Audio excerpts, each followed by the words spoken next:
minus 1 minute.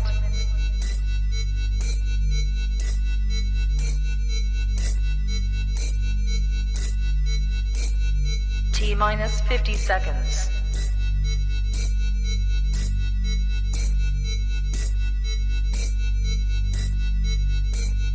T minus 40 seconds.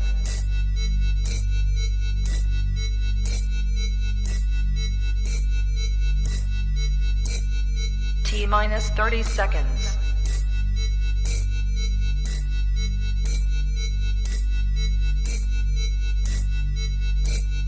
T minus 20 seconds.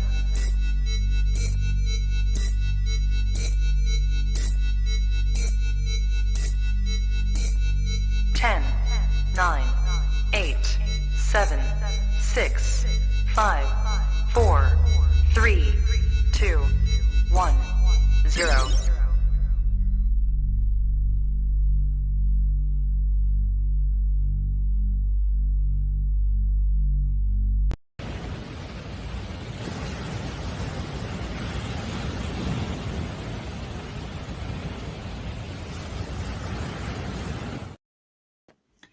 Hey there, how you all doing this evening? It's good to see ya. Let's do the roll call. I see Miss Nicole. How are you, dear? Hey there, gal. Well, hopefully we can help cheer you up tonight. We're gonna do our best to. You know, we all about having a good time and having some laughs in here. Hey, Pink Cactus, good to see ya. Sigma, good evening, good evening. Oh, Pigs. Can't stop looking for cute Nebula pics and come playing in here. Hey, I get caught up like that too sometimes. Hey, Fiona's mom. Miss Rebecca, how are you, love? Hey, Camps. Been a little minute. Where you been, my guy? Hello there, Summer Cats. Daniel, good to see you this evening. Hi, Miss Cece. How are you? Nora, welcome. Hope you're having a good evening. So let's oh, there's Leanie Bo. Hey, hon. It's good to see you. And SH has made an appearance. Hey, man, I'm seeing all these familiar names. Olga's new, though, I will admit. It's good to see you, Olga. Glad you made the live, honey. We love having us a good time in here. You know how that goes. Capone, that's how you doing, baby? It's good to see you. That Amber chick, Merry Christmas to you. And Grateful, good to see you, baby. Good to see all y'all, really. It's been, y'all seen how my week has been. Things has been kind of wide open. Things are not making no sense. It's just been life. You know what I mean? So I want to start off talking about this giveaway because, you know, obviously that would be the appropriate thing to do. And even though I don't always do things the appropriate way, I'm trying to do right. So with this particular week, you guys told me that you would prefer something handmade over something bought. So that is what we're doing this week. I'm going to break it down for you. You guys have seen the pictures of this on the community tab. Okay. Oh, let me get it just right. This is a pop socket for your phone. Okay. There will be 6 of these available for the drawing to make your phone all girly-fied. Okay. So 6 of those. All right. Then we have bracelets. Okay. Now, what I'm showing you is one of the clear ones. I have 2. Wait, let me back it up. I have 2 of these that are clear. Okay. I have one blue one that's like a dark blue. And then I have one that's kind of like a jade green. There are 4 of these in total. Okay. So all total, that puts it available for 10 winners. Okay, between the pop sockets and the bracelets. Okay, now I got myself a little over invested because I took on a project that I was not entirely sure that I was going to be able to pull off. So I only did one of these because I was worried I would not be able to do enough of them in time. All right. This is a necklace, as you can tell by the length. Okay. At the very end of it, you have a tassel with beading. Okay. And it looks crazy. I know you're thinking, how is that a necklace? It's going to sound really strange. And I'm going to kind of give you an idea. All right. You're going to sit your tasseling where you want it to be. You're going to take this and you're going to kind of put it real loose around your neck like that. Okay. And then what you're going to do is your hooking is connected right here. There's the clasp for it. And you're just going to connect it to that loop right there. And from here, you can adjust it like so and make it however you want it to look, you know, and just kind of layer it. You can have this up close to the neck or as loose as you want. Yeah, well, Olga, you know, that too. Olga says that's a weapon. You know, I suppose you could use it for self-defense purposes. So you've got a 2-for-1 special on your jewelry, you know. But the way I've always worn them whenever I make stuff like this is I kind of make it kind of tighter to the neck. Okay. And then just wear it kind of loose like that, you know, so that it kind of hangs down. And like I said, I only made one of these because I got myself a little over invested, but let me get it where you can kind of see the beads on it. Not great in relation to the zooming is not looking too hot, but yeah, you've got kind of an aqua or turquoise. You've got silver, a little bit of silvery, kind of a little bit of gold there. So and then of course you've got all the tasseling. Man, that's awful in relation to,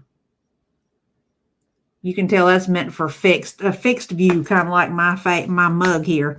So there is one of these, because I'm going to tell y'all, it was a little bit of an undertaking for me since it's been a little while since I have done any really invested myself in beadwork. So all total, we have got 6 of these bad boys, 4 of the bracelets, and then the grand finale being the necklace. So that is where we're at. So that means this week you will have 11 draws in total.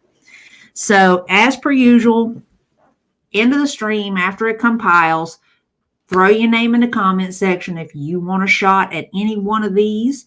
And I will do the draw for that because it will be up a full 24 hours. Tomorrow evening, we'll do the draw on that. I'll post everything as to who the winners are. You get with me via email, shoot me your info, and I will throw them babies in the mail. You will know that it's from me before you even open the packaging.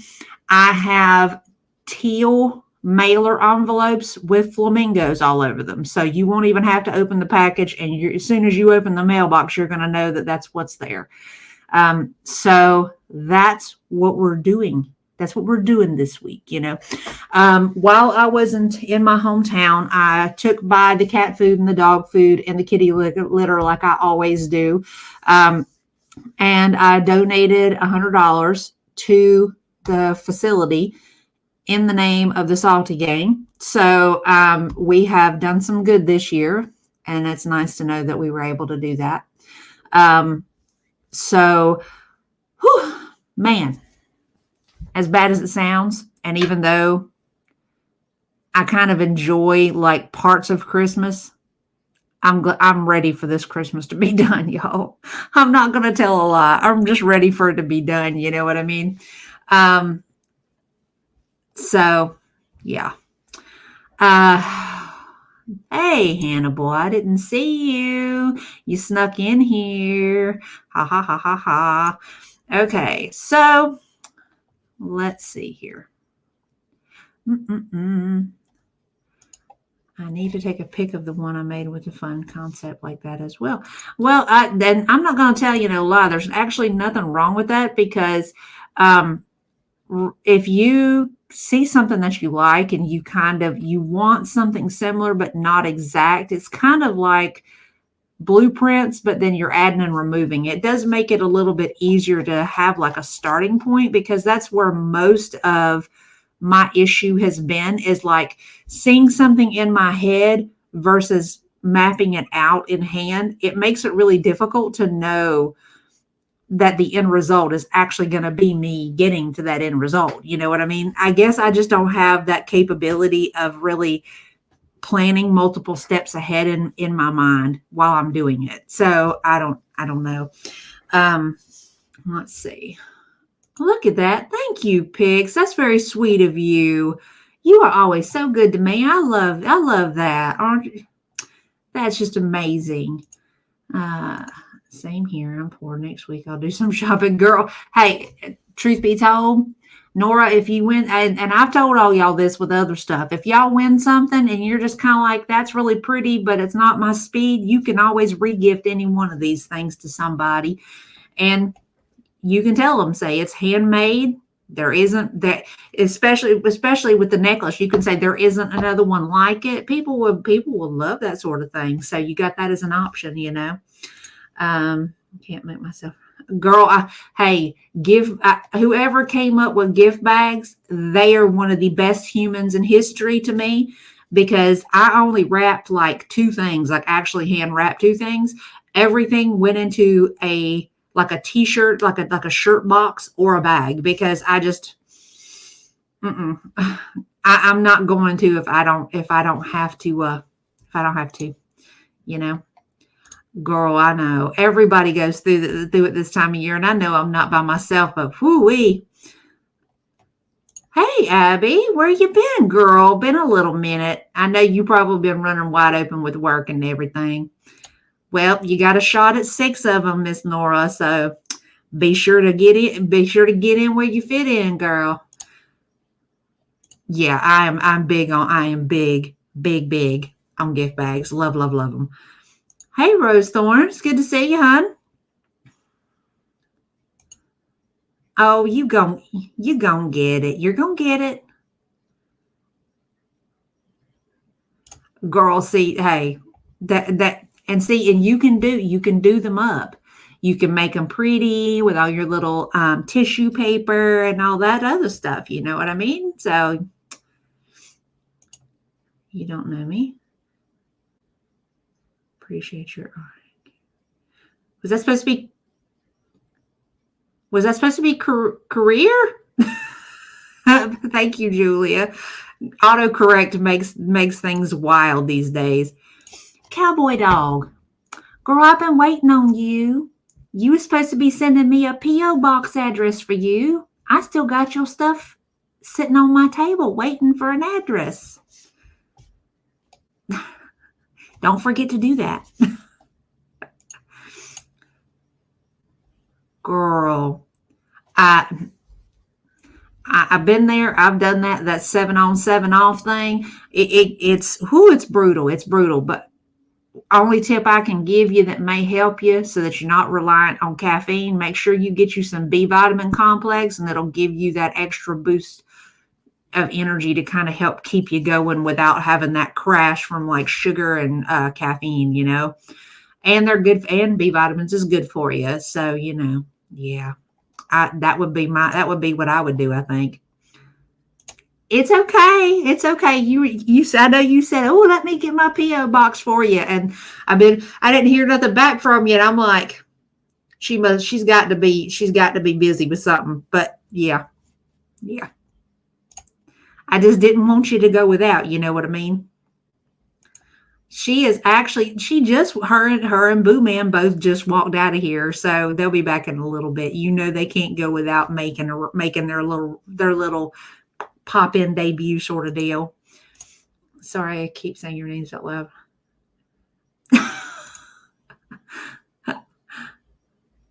Hi, Cal. It's good to see you, sweetheart. How you doing? My stepdad used to wrap our presents in newspaper and duct tape. Hey, well, actually, I could kind of see like the funny papers, like the comics. That would be really cool. But I don't know about like regular newspaper. Not these days, because it's like pretty much all the news, like in newspapers and on TV. But why would you want to wrap a gift in like nothing but depressing news? You know what I mean? Try some Unimate for extra. Oh, actually, it's funny that you brought that up, Summer Cats. It's funny that you brought that up.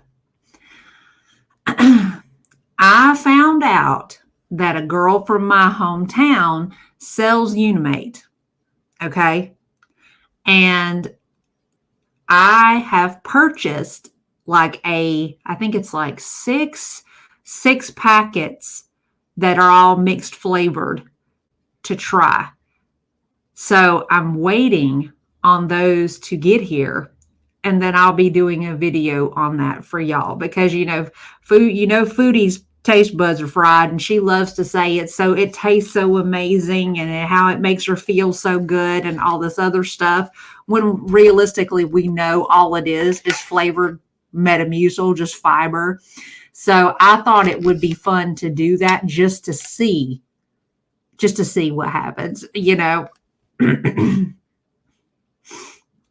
Stomach is still being a bit stubborn. Hold down solids. I'm fixing to get back to good. Girl, just hey, stay on kind of like soft diet stuff. Eggs, mashed potatoes, stuff like that. If you have to have anything with some substance to it, you got to build back up to that regular food when your belly's angry like that. No, right.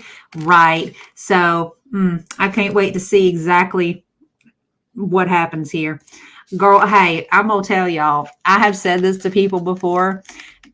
Given that I have been around sick humans for like the last 25 years, I've got a pretty cast iron disposition. The only thing that really does me wrong is stuff that has a lot of sugar in it.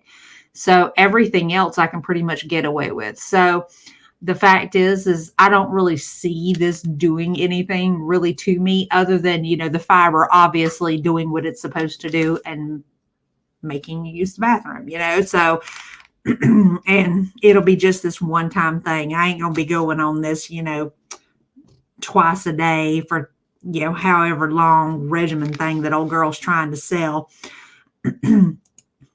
And being stubborn is the first Christmas in our house, and I refuse to be miserable and sick. Girl, I'll tell you another thing you could do too. And it's going to sound bizarre. Vitamin C twice a day, vitamin D 1,000 twice a day, zinc twice a day.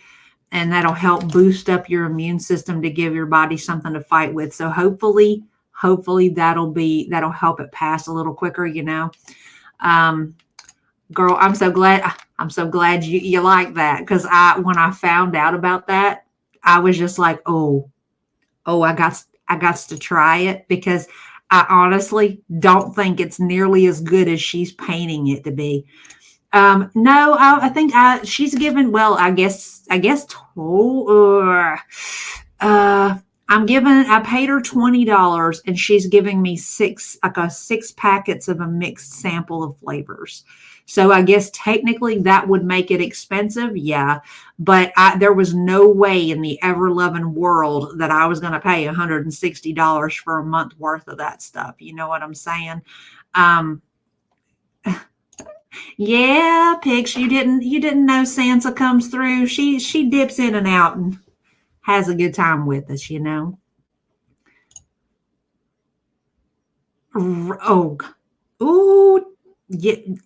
No truer words have ever been spoken. That's facts right there, man. Let me tell you. Food and union that innovate. Oh, the buffet plate she had with spaghetti topped with rice. Oh my God. Hey, Inferno. Good to see you. Let's see. We got a lot going on. Girl, hey, birds of a feather like to flock together. We all kind of have we all kind of gravitate to each other when we share the same sorts of info, or we have a lot of shared perspective. You tend to find people that kind of congregate together. So to me, it sort of makes sense, you know. I agree. She absolutely could have. There's no question about that. If she had been allowed to without it causing her some sort of issue, I'm surprised she didn't stay longer. Thank God we're finally having talking. You'll have to talk to Nutty about that whole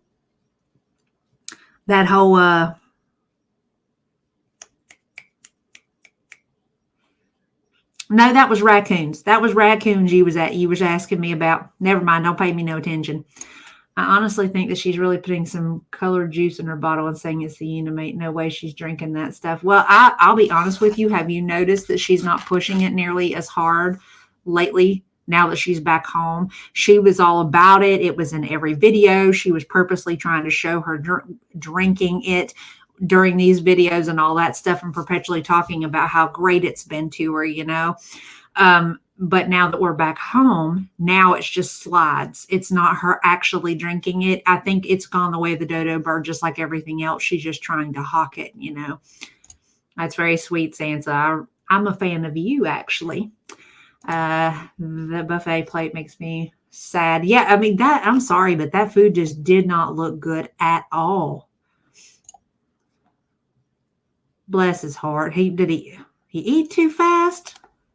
Or was it like hairball related? Don't you hate it when that happens though? It makes you so scared for him, like something might really be wrong.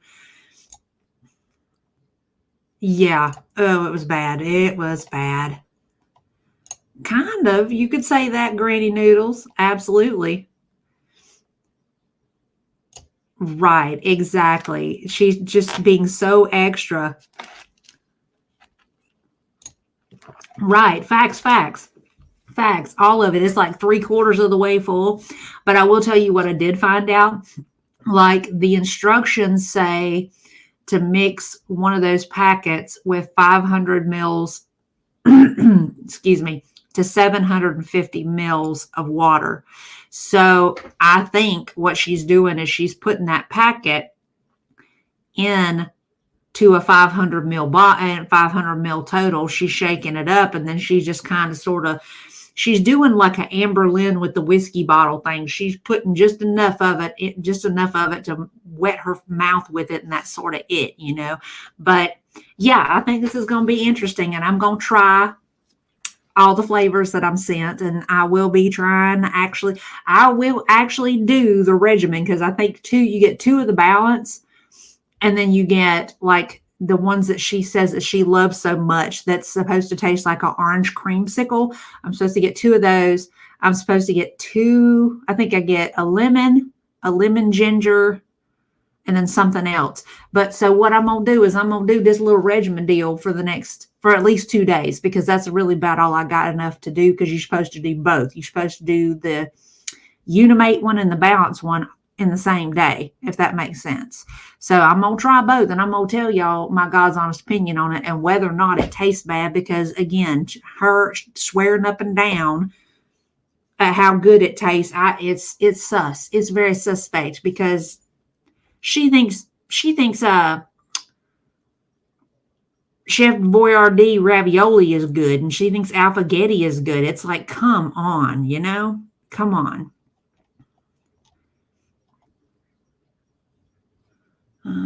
Let's see. That place she went is literally not surprised. That shouldn't shock anybody. I mean, the girl loves garbage food. I mean, his meds upstairs tell me if he doesn't eat with it. Oh, okay. That makes sense. Bless his heart.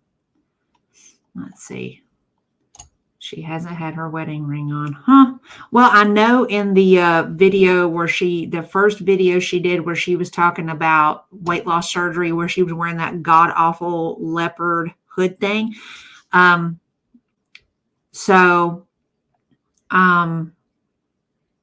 That one she had her ring on, because she went out of her way to do this a couple of times as if to prove a point. She did. She sold a ring for Food and drugs. She didn't get much since it. Right. She's been doing that some. Des, I am gonna do it, but I'm only gonna do it for like 2 days. I'm just trying this stuff out because old girl loves to say how delicious those are, but the girl's palate is straight trash. It's basically it's a scientific experiment. It's not gonna be a long-term thing. This is just so I can say the girl ain't got no clue what she's talking about. It's trash. Her palate is trash, I think she's too swollen. Oh, that would be an excellent point, Sansa. I mean, if you'll take a look at all the crap she's eaten, it's been nothing but sodium laden food. I mean, even at one point, she was like, yeah, oh yeah, I know it's not great for me, but whatever. Girl, trust, it will be on days when I'm not going nowhere. It'll be me at the house just in case. I will tell you though, it probably can't. There's no way in the world it could be any better than dragon fruit. Girl, I fell in love with dragon fruit and I had a whole damn dragon fruit over the course of a day. Woo, Jesus. You want to talk about praying to the good Lord Almighty, Allah, the giant spaghetti monster in the sky. I was talking to everybody that would help me because ooh-wee. So that's my tip for the day. If you got problems in that area, have you at least a half of a dragon fruit. It will take care of whatever ails you in that department, no doubt about it. Let's see. In the hand is the second place. Oh, that's wrong. Darn stomach bug made my band stuck on my finger, come right off. Was not trying to lose weight that way. No, it's not. That's not a really great way to really get weight off at all. And the sad thing is as soon as you do start to being comfortable and enough that you can eat again, you're going to it's going to jump right back on, it's all that sort of weight loss is always temporary. Her palate is just a plate the size of facts. Hey, Sense of Wonder. Good to see you, dear. What foods did she say that she doesn't like? Yeah. Hey, wow. Dragon fruit hard cider. And now I don't know nothing about no cider. I'm talking about dragon fruit and the fruit. Oh yeah, girl. It works. It works a little better than I had expected it to be truthful. The one I got the yellow one, it is so smooth. It's almost like a custard sort of flavor to it. It was so good. I was shocked. That's why I ended up eating the whole thing because I was like, oh man, this is so good. Well, later on, I learned my lesson as to why it is, It's like, yeah. Let's see. I eat so much fiber in a day. My dietitian was impressed. That's something I've got to work on because honestly, I'm probably not eating near as much as I really should, to be honest. And I'm trying to be mindful of that, So now that we have sat here and just cut it up for a little bit, what do we say we talk about our psychotic band of fat women? Oh, well, hello, Goose Chuck. Good to see you, honey. Girl, you about killed me in that video when your phone fell over and you said even my cell phone is jealous of Foodie. I ain't gonna tell you no lie, girl. I laughed so hard I was like snorting. I couldn't help it. It was a beautiful thing. Okay, all right. Let's kick this off here. Let me turn the volume up here. And all I've had today were some of these honey roasted almonds. First off, I left that shit in there because she makes that sound like that's all she's had to eat in a day. We know this girl's got to have at least 3,200 calories to stay this size. I swear to Christ, I can't. I wish she'd just quit. I wish she'd just be honest and be like, you know what? I want to be fat. I don't care if I'm killing myself. I want to eat what I want to eat when I want to eat it. This is me when I watch 1,000 Pound Sisters. It's just so emotional. Like the whole Tammy and Caleb story. It just does something to me. I'm so attached to these people.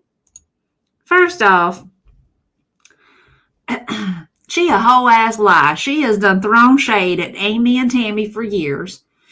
That's just a fact. We know this. If anything, she's probably watching this show and she's emotional because number one, Tammy got the one thing that ALR has never got and will probably never get. Excuse me. I had me a moment. She got somebody to marry her. So yeah, she probably feels a kind of way. She's probably angry at the fact that, Tammy and Amy have gotten to be way more successful than she'll ever be. And then let's add to it, they have lost her entire body weight and then some combined between the two of them, which she will also never do.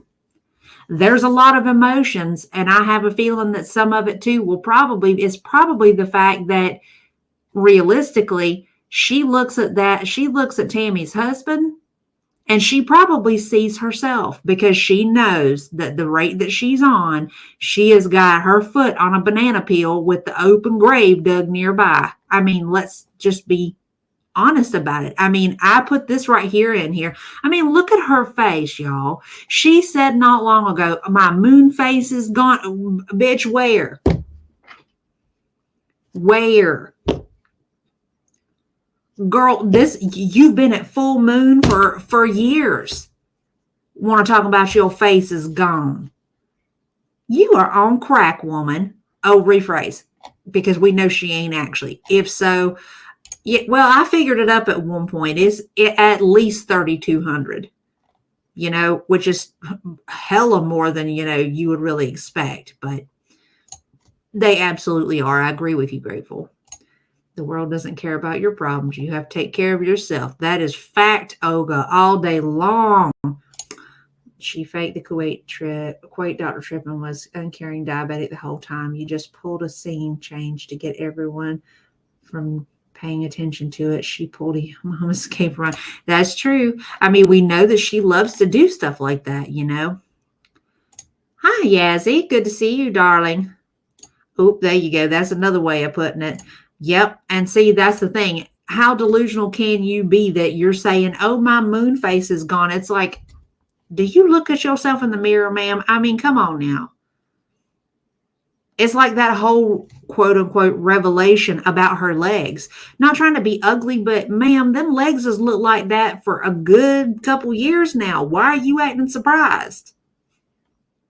We see you. I mean, you got to be seeing yourself. Oh, Jesus, Lord Almighty. I left this in here because I'm going to tell you the truth. I do kind of like this bag, and not on her because, number one, it'll look like a little kitty bag on her because of her size. But I kind of like that bag. I like the iridescent stuff like that. That's just me, though. I couldn't fault her picking that one because that one to me is actually kind of cute. You guys saw me with a vape. So this is my Delta haul. Crazy for me to admit out loud. It just goes to show that I don't share everything online. I smoked all. Kind of crazy for me because I don't share everything with you online. Bitch, you don't share anything. We've been watching the same damn video for at least the last 3 or 4 years. But you don't show nothing online because you ain't got no life to show nobody. The only reason that you waited this long to even share that you were vaping is the fact that you knew that the people in your comment section would have that ass about the fact that you've been crying about this dangling lung problem, but you're sitting here doing this. You want people to think you're cool, but when they hold your ass accountable, you get butthurt. That too. Right. It's just like, first off, I can't say nothing about the vaping thing because I vape. But I was an actual cigarette smoker for a long time. This is a step down for me. I don't use this nearly as much as I would if I were still smoking cigarettes, and But this whole I've been vaping for years thing, and I didn't want to tell nobody, see how cool I am. It is fucking infuriating. I mean, you sat here and cried about this dangling lung problem and whatever, and you almost demanded sympathy for that, but you were sitting here continuing to do destructive shit the entire time. You know, it's okay, Nicole, honey, you made it. That's what counts. I don't fault you that. And you don't have to. That's the great thing about options there, Inferno, because I'm not real big on smoking cigarettes anymore because they make you stink, my dude. Let's see. I have to admit, ALR is a lot more beautiful. Well, that's because at this point, you know, she actually gives enough of a crap to do her hair and her makeup, and, you know, it is what it is. It's always 2 hits on a vape for every inhale off of something burning. Well, yeah. And see, realistically, like, and you guys have probably seen it. I'll use this a couple of times while we're online here. And then more than likely, I probably won't do it again until I get up tomorrow morning. Not tomorrow morning. Well, I'm going to be up tonight. So I may do it a couple more times tonight. Yeah, ALR probably has better filters. I can agree with that. Hi, Killjoy. Good to see you. Day every day, vaping while with Becky, and I'm only bringing that up just for timeline references. That's a whole ass lie. That's one more thing that she's trying to lay at Becky's feet.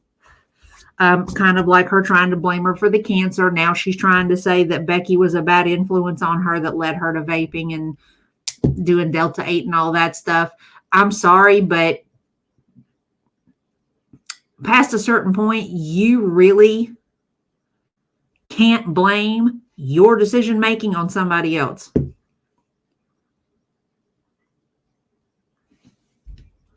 So, hey, I'm with Abby Cat. Leave Becky's name out your mouth, ho.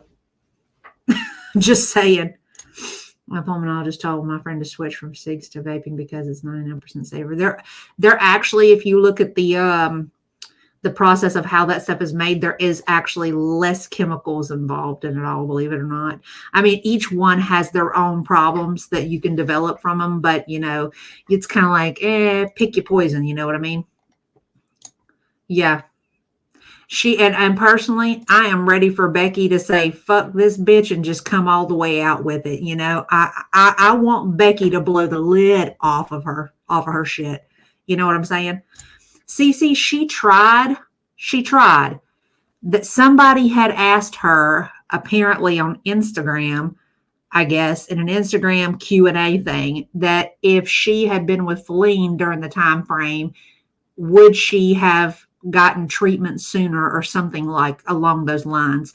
And she said yes, that Feline would have made her go to the doctor sooner because Becky just didn't seem to take it seriously.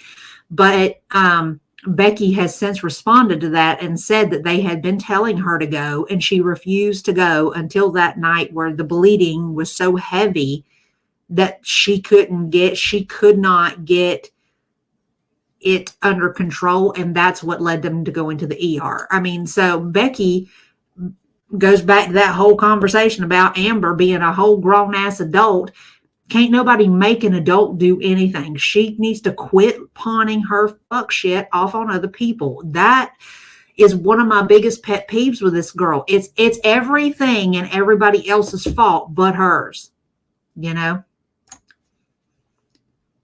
Girl, that it's because they cannot and will not ever take responsibility for themselves. She moved several states away and is still going on blaming Becky. Yep. That will always be her way. I'm surprised she hasn't blamed Destiny for some things too yet. No, Becky isn't allegedly. No way did she get her vaping nicotine, if anything. Well, I mean, she's not even really vaping nicotine. She's vaping Delta 8, you know, but I mean, I've had my fair share of people around me that were pot smokers, and I have never once in my entire life actually smoked pot. You know, the extent of my use of anything substance-wise is nicotine or alcohol. And that's the way it's always been. Unless you are just an absolute wet rag, then, I don't see peer pressure actually working as an adult, and this one right here, you can't make her do a damn thing. I mean, we've seen that. You can't make the heifer lose weight. You can't make her ass go to the doctor. You can't make her follow a doctor's instructions. So you can't tell me that Becky just imposed her will upon this girl because she's an asshole. That's the nicest way for me to say it. See, that's what I'm thinking. Becky's just too damn nice. I don't see Becky actually forcing anything. I'll check it back. True enough. Hi, Smee. I agree. And that seems to be a trend. I mean, I bring up Cassidy because of Snowflake's latest upload. She practically destroyed Casey. She just about destroyed what's that other girl's name? Crystal. Destiny went a long fucking time without talking to her, and now Becky is refusing to talk about her. Feline obviously hasn't talked about her yet, but every single person she brings into her inner circle, she ends up doing them damage in some way. And that speaks a lot to the kind of person she is, Where are your memberships? I called the police. I got no memberships. Are y'all wanting me to do memberships? Is that what you're telling me? Fact. She needs to be she needs to be responsible for herself. She likes to decry that she's a grown woman. She needs to start acting like one. Ma'am, you were bleeding for 2 or 3 years. Facts. Hi, Karma. Good to see you, darling. Oh, you said it, Des. Absolutely. Always turns out. Facts. That's true. Very true. Oh, thank you, Grandma Spud. That's exactly what I was thinking, girl. She absolutely does, Olga. I've actually called her a succubus at one point because she posted this little TikTok short talking about, someday you're going to find someone who's going to want to hear every single thing that you have to say, and da-da-da-da-da-da, and blah, blah, blah. And I'm like, see, that's your fucking problem, bitch. Don't nobody want to hear every fucking random thought that floats between your ears. Just because you're in a relationship does not mean that they are to be available and to be your everything 100% of the day. That people have to have their own things. That's why nobody ever sticks around with her, because she is such an energy sucker that it eventually wears people the fuck out. You know what I'm saying? I mean, you have to have your own personality, your own space, your own things, and so does your partner, Ray Laura said Becky didn't care. Get the fuck out of here. Facts, to hell, at the bare minimum, she was making the girl taxi her everywhere. So that also should have kind of played a role in it. There's that too. Becky brought that up too, saying the same thing. He absolutely did. And I can't wait to see where he takes it, because, he's taking them in chronological order. But I will tell you, and I'll probably do like a quick video on it and everything. Where with each relationship, she had a personality shift with each one. With Crystal, she was very soft-spoken. Hi, I'm Amber Lynn. Welcome to my channel. And then the next one with Destiny, she's loud, she's irritating, she's over the top with her behaviors. Then she went to Becky, where she was really she went that whole Southern route, you a lie and yah and over the and all that stuff. She wanted so badly to be Southern, and it pissed me the fuck off how she butchered Southern accents. Then she hit wifey, and then all of a sudden she's talking in AAVE and acting like she's ethnocentric or something. And it's like, ma'am, ain't none of that for you. Sit your ass down somewhere. It just bothers me, Facts, every bit of that, girl. Every bit of that. Did you see Becky's friend Rafe and Hannah talking about how? Yes. And what does that say about about her presence doing that to people? I do, but it may be extra pressure for content, and you being a nurse wouldn't want to put it on you. It's just something to think about. I will fling my super chaps if you don't. Well, I mean, I leave it up to you guys as to what we do, because I'm kind of working with you guys on it. You know what I'm saying? I mean, honestly, it's been a lot this month just because of, the whole daily vlogging thing. But for the most part, other than those certain times of year, I'm going to be kind of keeping more of a regimented sort of thing going on. So, I'm open to talking about it if that's what you guys want me to do, Otherwise, we'll figure it out. We'll play it by ear. Crystal and Jade were the smartest. They essentially dropped Amber off and never looked back. ALR wants to be taken care of. Who ain't no joke? No joke. Takes a lot of energy to yes. Jesus Christ. She wants a career with benefits, not relationships. Facts. Can be. Girl, thank you. That's so sweet of you. Want to wish you, Salty, and Chat a Merry Christmas and, of course, a Happy New Year. Happy New Year to you and Merry Christmas to you too. That's so sweet of you. So sweet. Exactly. She absolutely does. And we've talked about her narcissistic traits and everything, where I've included a gentleman whose name is Richard Grannon, and he actually gets really in depth on narcissistic personality traits. And we watched a video where we lined them. We went in depth with them and actually talked about all these particular traits. And we figured it up that she has of 9 traits, she has 7. So, there's no way that she's not. It seems like every partner is just like a mom replacement. It feels like it's exhausting to be around her. Well, that and, and here we are too, actually talking about Mama Lynn. She's starting to kind of sort of behave like Mama Lynn a little bit too. She just doesn't have any personality of her own. I cannot imagine ignoring my health to the extent that these women do. It's one thing if you don't have insurance. Right. They both can. They absolutely can. Right. Girl, it bothered the hell out of me because it's like, first off, heifer, you don't know what a Southern accent sounds like. You are making a fool of yourself and Becky because you're basically saying that that's what you think she sounds like.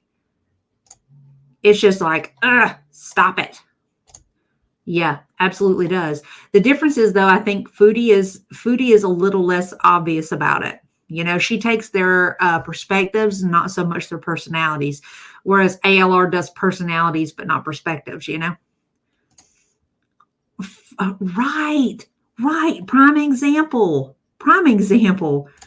Does she? I haven't really watched enough of Sheeny to be able to know that for sure. You know what I mean? All right, says click their heels. Facts, girl. They come out of this the biggest weight loss stories in history after losing over 500 pounds almost overnight. These people are just vampires, Foodie and Amber. No personality, just take from the world. Yeah, they absolutely do. Exactly. I lived in the South 20 years and my soul switches, but still here. Yeah, well, it would be one thing like if you lived around it for a long period of time. I do expect some sort of shift with a long time frame like that, but she wasn't around here long enough to be able to speak like a Southerner. Please. Just a damn leech is what she is. Wait a minute. What did I miss? I feel like I missed something.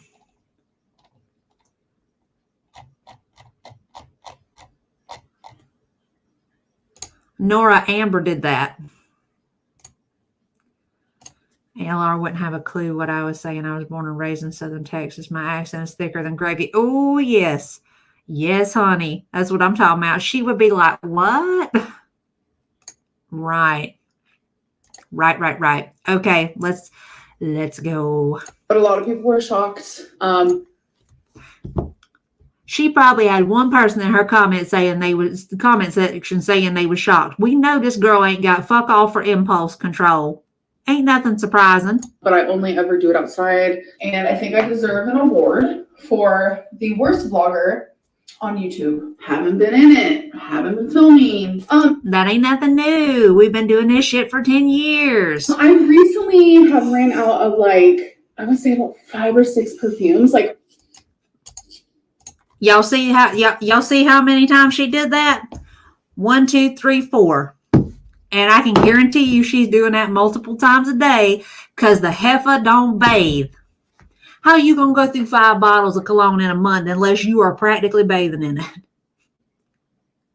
How you gonna go through that much perfume? Come on now.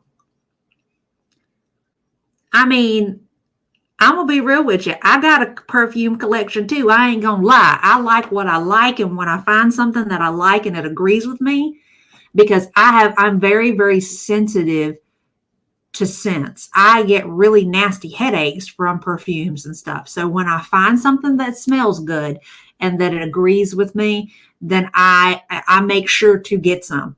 I mean, I have a collection. I mean, but I'm gonna tell you, one spray goes there, one spray goes between what's left of my sisters, and then a spray goes on the rest, and that's it.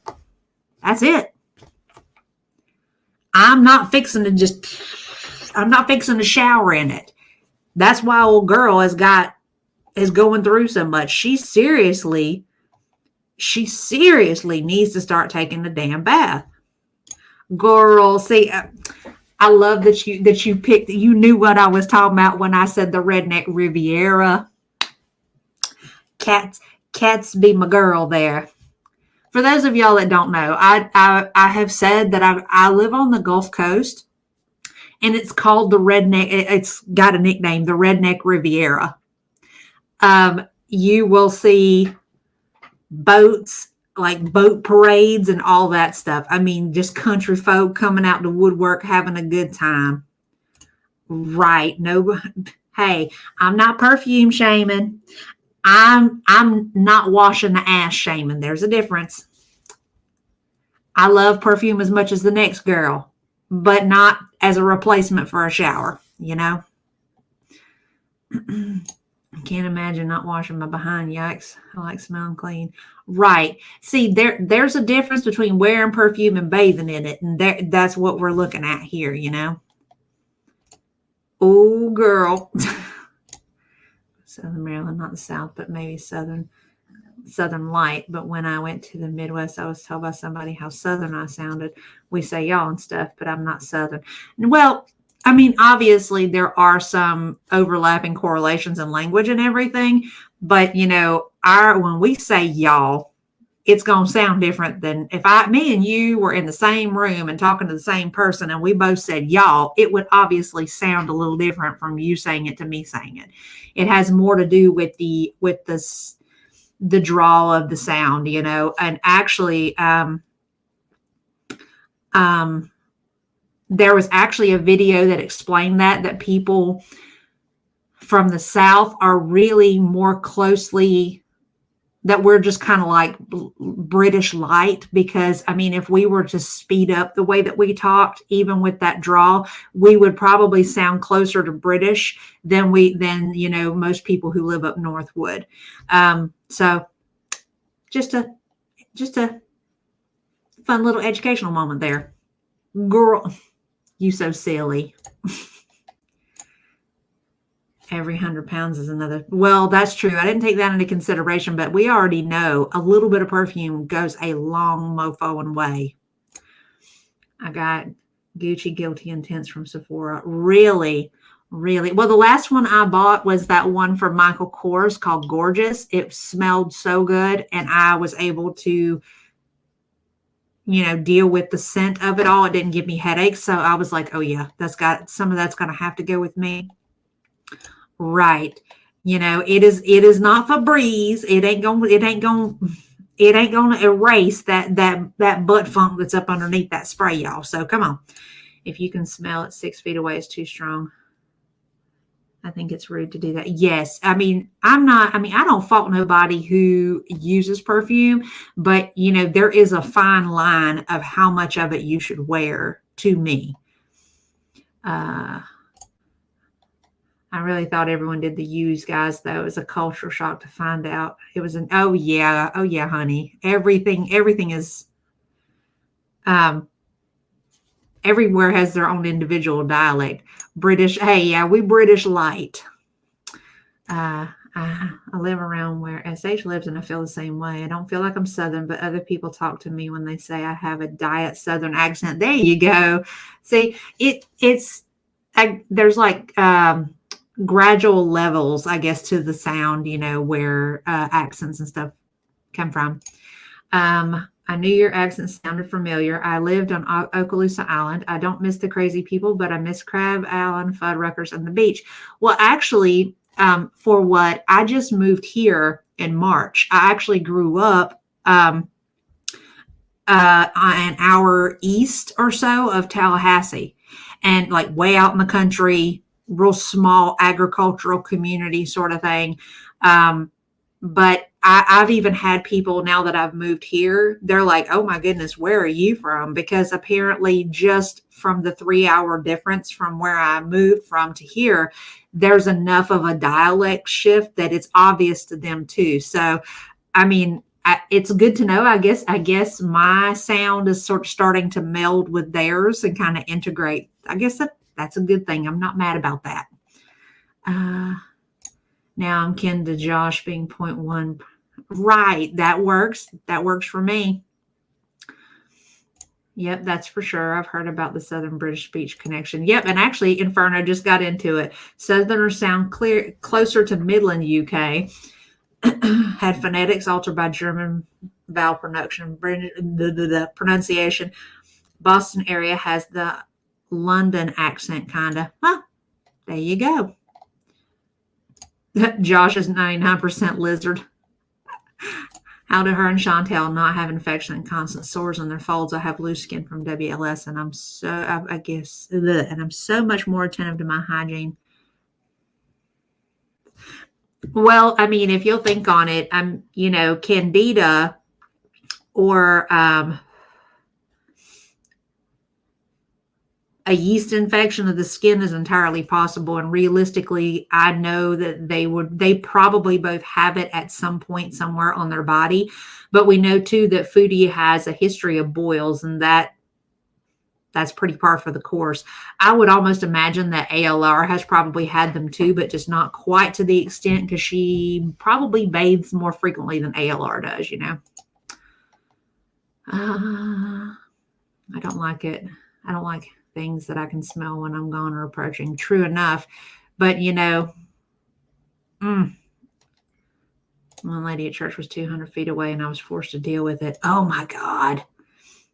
When I go to the department store and swing by the perfume section, I get allergies. Collectively, it's just too much. I know. And see, that's like when we did the whole thing for Lush, when I went in October to the Lush store just to get a couple of things and see if it was as overwhelming as FFG said it was. I'm going to tell you, I think I stayed less than 15 minutes in there and I had a headache. It was so many overpowering scents, like all melded together. And when I went in to get the gift cards, I paid, I dipped out because I was just like, ugh. And I told the girl at the register, I was like, man, your sinuses have got to be ridiculously strong. I said that you can deal with being in here all day. And she said, oh no, I get headaches from being in here. It just depends on the day. I was like, holy fuck. I used to work human resources, and the worst conversation I have to have is you stink or too much perfume ones. Yeah, people get incredibly sensitive about that sort of thing, and see, like me, like I really don't wear perfume when I go to work. I mean, I think I've showed you guys, like I have like honeysuckle soap, and I use honeysuckle soap, and then I actually have honeysuckle bath oil that I put on after I get out of the shower. And it's very light, but it still smells nice. And then I have like a little roller ball that's got honeysuckle oil in it. And it's not really heavy, but it still smells good, because with what I do, you have to worry about the kind of scents that you wear around other people, because if you get somebody who's nauseous or their stomach is upset, it can actually if you get too overwhelming of a smell around them, it can actually make them throw up. So I've always been real particular about that. If I wear perfume, it's always going to be when I'm home or if I'm going out somewhere. I won't ever wear perfume, like actual perfume, when I go to work. My mom worked in the ER forever, and she used to wear Bath and Body Works Moonlit Path because it was really, really light, but it still had a really nice smell to it. And it didn't make people nauseous, so it just depends on everybody's particular choice. Right. Yeah, they are always everything on them from the neck down has to have some sort of pain issue associated with it because of the type of stress they're putting on their body from their weight.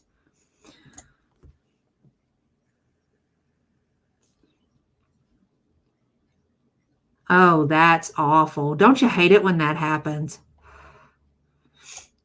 I burn incense and perfume and cologne isn't necessary. Yeah, the smell from those do kind of seep into your clothes and stuff, so that makes sense. That would be a nightmare. Too much intense smells is headache inducing. Right, and that's one of my biggest problems. Oh yeah. See, that's the deal. It's like, why are you putting on so much? You're supposed to have like a scent of a smell to you, not like you've dived into it, you know. I have one of those electric wax melts things. I got a vanilla inside of one that smells just like a fireplace. I actually had to do away with the wax melt stuff because of the cats, you know, because, you know, some of the stuff that they put in them is really not healthy for your animals. So I just kind of had to do away with them. But I use like, I love everything honeysuckle. And I found Myers brand products, and they actually make soap, they make cleaning solution, fabric spray, all that stuff in honeysuckle, and I use that on my furniture and stuff in place of like a plug-in air freshener or wax melt, you know. That's one thing I hate about my building. There's one guy that just swims in aqua velva and it stinks up the elevator. You can smell it all the way to the car. Oh my God, poor thing. We have hospital policies to inform staff they can't wear any overpowering perfume due to patients having potential allergic reactions. Yep. Well, I found out like really early in, you know, that people who are nauseous have that tendency to have the smell kind of make it even worse. So I stopped doing that and I started using like really faintly scented body oil in place of, so that, you know, I didn't make anybody sick. But I don't want to completely go without something, because if I don't smell good, I feel like I smell bad. If that makes sense, you know. Let's see. I grew up where my grandparents lived and their property had several pine trees. Yeah, see, I love the smell of pine too. All right, let's continue. She's opened up this Cardi B cologne thing, and I got a question for y'all when we get to the right point on this. I want y'all to give me your opinion. Who wore it better? I need to know who wore it better. Because you can't tell me that Cardi B bottle don't look like the chick from The Mummy. Who wore it better, y'all? I want to know, because that's all I could see. That's all I could see when she turned that bottle up, held that bottle up to the TV.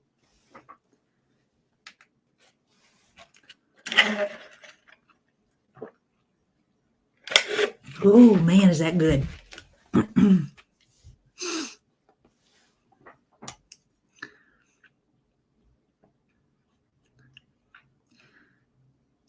I thought y'all might get a laugh out of that at the very least, because I ain't going to tell you no lie. I laughed when I saw that bottle. I did have a stalker in Kentucky. And I don't believe a fucking word of it. And I know all of their information. Just saying. So if you're watching, hi. Love you. That's the reason I don't fucking believe that shit.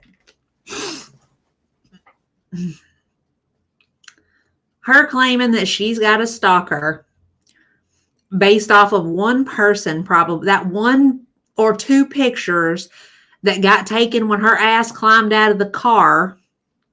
Okay. That's where I think that came from. If she genuinely had a stalker, we would have heard about it over and over and over again. Because it would have been some sort of flex in her mind to prove how famous she is or how special she is. Y'all, I got a stalker. Another reason that I don't believe in the slightest that she had a stalker, because I have friends that have been stalked. It is fucking terrifying because you don't know what they could possibly have in their mind for you. You don't know whether or not they're looking at you at any given moment. You don't know whether or not they're going through your fucking trash. It is not anything to be joked about. She is acting like it's a fucking joke, and it's not. Another thing you sure as shit wouldn't do is you wouldn't be going, love ya, because you're encouraging a motherfucker to act crazy. I don't believe her. And I will not ever believe her because she is a fucking liar. She, at this point, her and Foodie are kind of swapping their storylines, because you got this one here claiming that she's got a stalker because, you know, for a long time, Foodie was decrying that she had a stalker because somebody caught her weeble wobbling her way through downtown, thinking that wasn't nobody paying attention to her, and they got her on video. And you had this one here talking about, I'm getting weight loss surgery, and now Foodie's trying to say she's getting weight loss surgery. They are basically at this point poaching ideas off of each other. But ALR, I can't wait till the day that she fucks around and she finds out. I want somebody to fucking show up on her fucking doorstep. As ugly as that might sound. She thinks, between the two of them, they both think that they're fucking untouchable, and they're not. They love to run that fucking gator, but when the reality comes around with it, they're not going to know what to do with themselves. Right. This is normal behavior. So this right here should call into question everything that's ever come out of ALR's mouth. She literally co-opted Casey's coming out story. It's documented in Snowflake's video.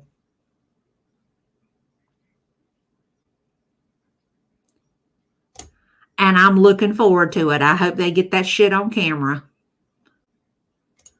There's no question about it in my mind at this point. You're absolutely not. All it does is embolden them to do more. She's still stinging from that guy that said she was a beanbag in a hurry coming out of the buffet. Oh yeah, that's because she has no fucking life. She has nothing to do but make up shit and to just kind of latch on to shit that doesn't matter. If she felt a kind of way about that, she could have said, you know what? That's the motivation I need. I don't want anybody to ever be able to say that about me again. She could have used that and changed herself, but she chose not to. Because your girl is intuitive. And she felt something. She felt the energy. And it's just a whole story. It's a whole story time because I'm changed. Your girl is intuitive, but I can't understand the fact that I'm going to fucking die faster than I should have because I intuitively eat shit that I don't need. I just can't with her.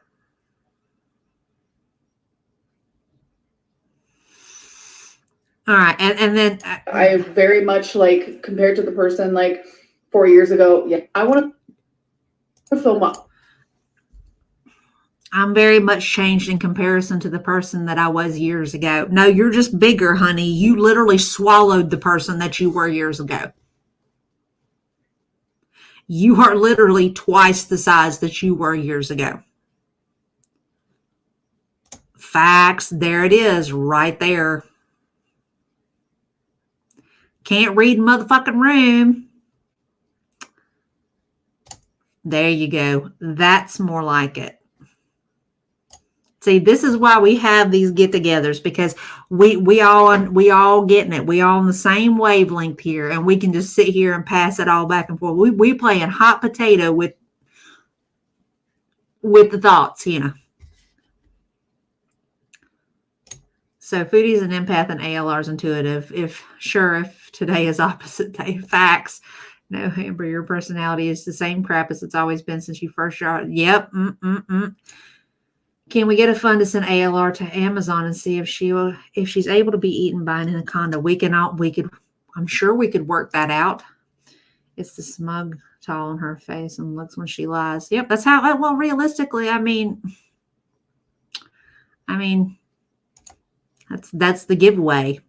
I want to film. And I feel like lately I have been filming what I feel like I'm supposed to film. It just has to be vlogs era because for some reason I feel like I just have to upload vlogs. But First off, boo-boo,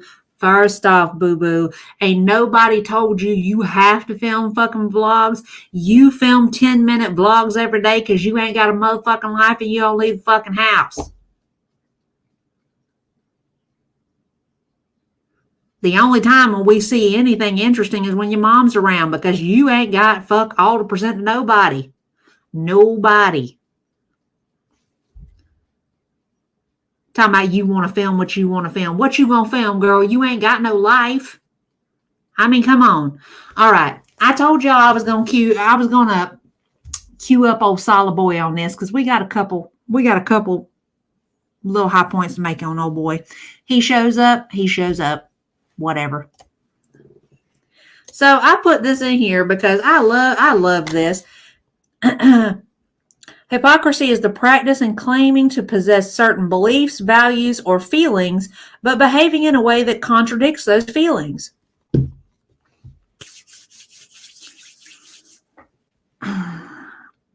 Like being a devout Muslim and telling people to kill themselves, discussing people's appearance, calling people demons, calling people gremlins. Like, you know, calling a married woman a whore simply because you're mad at their husband? Could it be pointing out that somebody has taken your own actual content and used it without your permission when you do the same goddamn thing to other people? Let's talk about that, why don't we? Prime example right there. There's another one. There's another one right behind it. Oh boy, you ain't got no room whatsoever motherfucking ever to say nothing to nobody about borrowing content, my guy. You or that 400-pound anvil that you've latched yourself to. There you go. Like faking a marriage to a culture vulture for citizenship for Canada. That's one more. One more. Being salad and calling yourself an active Muslim. There you go. Go buy a training bra, sir. So I left these in here. I borrowed these from so because I think it's funny that the boy is so unintelligent. He's got 2 brain cells fighting for third place in that big old bowling ball head of his, but he ain't intelligent enough to catch sarcasm over the fact that he can't transform his content and the fact that Are You Serious made this simple little video actually forced him to step the fuck up and do some real work. Okay? But, he's all mad at the fact that she made a joke at his expense. That's why she told you you're welcome, motherfucker, because you not intelligent enough to realize that your ass got played.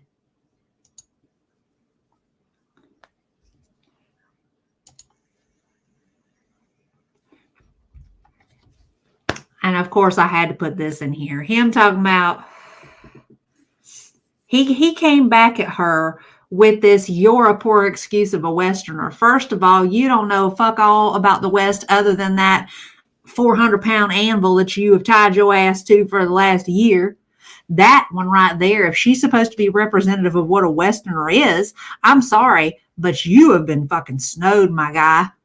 There's a lot of us out here that, number one, we don't act nothing like her. We capable of controlling our emotions, having a personality of our own. We work for every goddamn thing that we have. And that's the reason why we have a problem with that bowling ball with legs that you call a wife. Okay? You picked the wrong game to try to come through with, but we're not done with you yet. At this point, you are nothing more than a parrot in this game. You ain't coming through here with no burning, my dude. You need to sit your fucking ass down. This is not a game designed for you. You need to be sticking to fitting. You need to go back to that little preschool game where you stick the blocks in the holes that are shaped alike. At this point, you are literally a parrot for Foodie Beauty, and now your mama. How hypocrisy you are!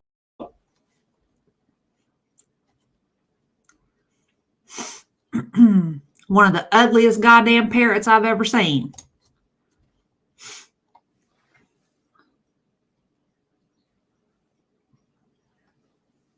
But we're going to keep on going. Thank you, sir.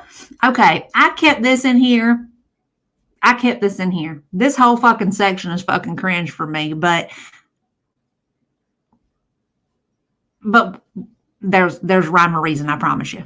So much for the encouragement that you think someone native wrote it to me.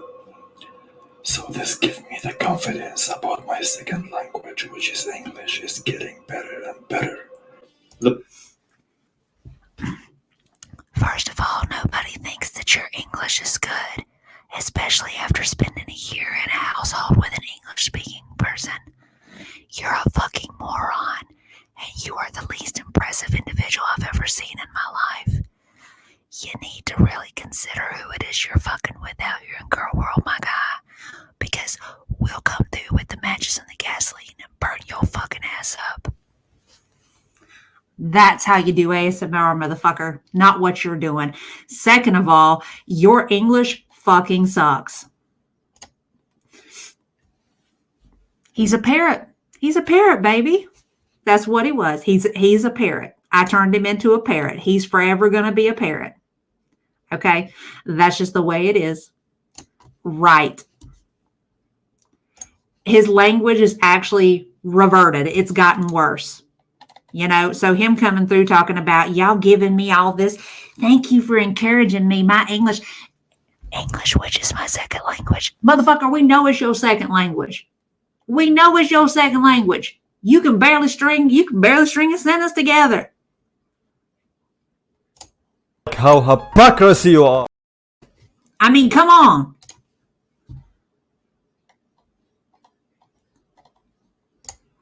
Facts. All of that.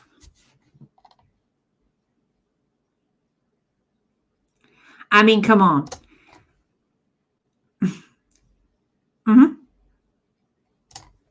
I mean, come on now. Y'all knew that I said I was going to include this chucklehead, but for good reason. I promise you. We're going to keep going. When I hear his voice, I always get diarrhea. You really, that's really where you want to go with it? I mean, come on now.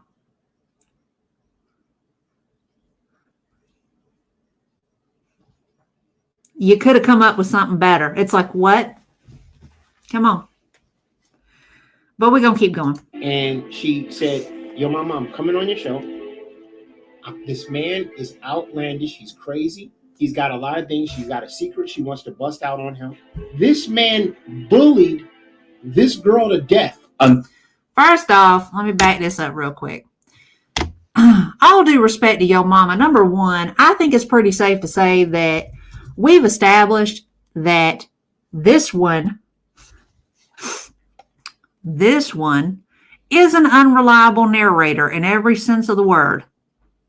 Every sense of the fucking word. It has already been proven since this came out that is exactly what is wrong with this. No offense to your mama. I don't mind him.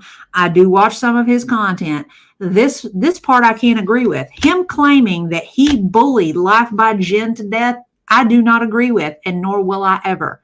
Jen was a grown-ass motherfucking woman, and she forked to mouth, plate to mouth, she killed herself. You talking about grown-ass adults, okay?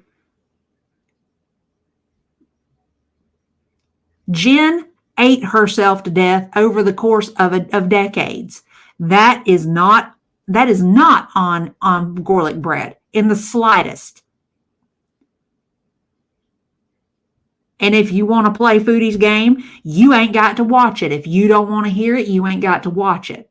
The last time I checked, we all grown-ass people up in this motherfucker. But I could be wrong. See, that's a good question. That's exactly why I left that in there. It was like, what the fuck is that supposed to be?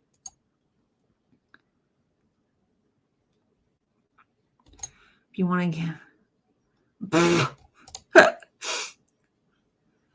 There you go. That would be the only thing that I could surmise from all that. How do you bully somebody into a bowel obstruction over the internet? That's a wonderful question. I would love to know that. Facts. Facts right there. She was. But then wanted to latch onto that. People are just so mean and you don't understand how mean they are. First off, there are always going to be people in the comment section that are going to be assholes. That's just a fact, you know?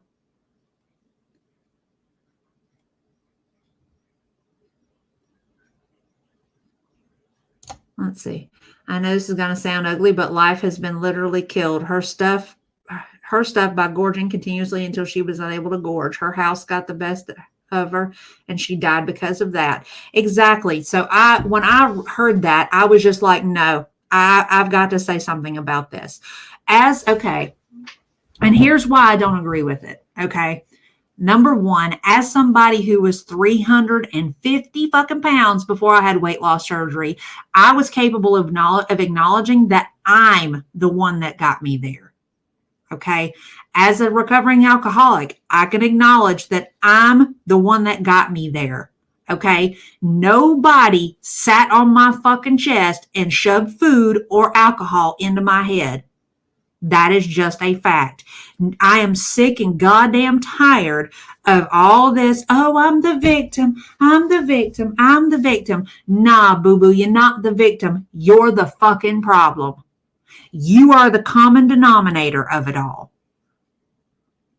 When you travel halfway across the world and you jump over 100 pounds in weight, doesn't matter. You've completely uprooted yourself from where you were and what you knew to nothing that you're familiar with at all, but your cycle continued because you're the motherfucking problem. And it applies to Jen, it applies to ALR, Foodie, and anybody else in this great wide world, no matter what their fucking size is.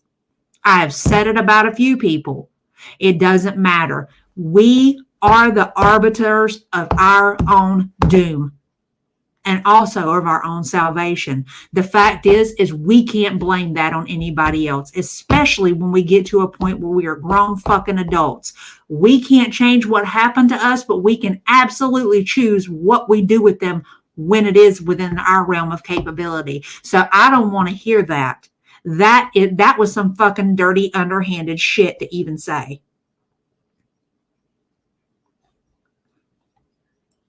And this piece of shit, he think that he gonna win against her. Huh, you wish.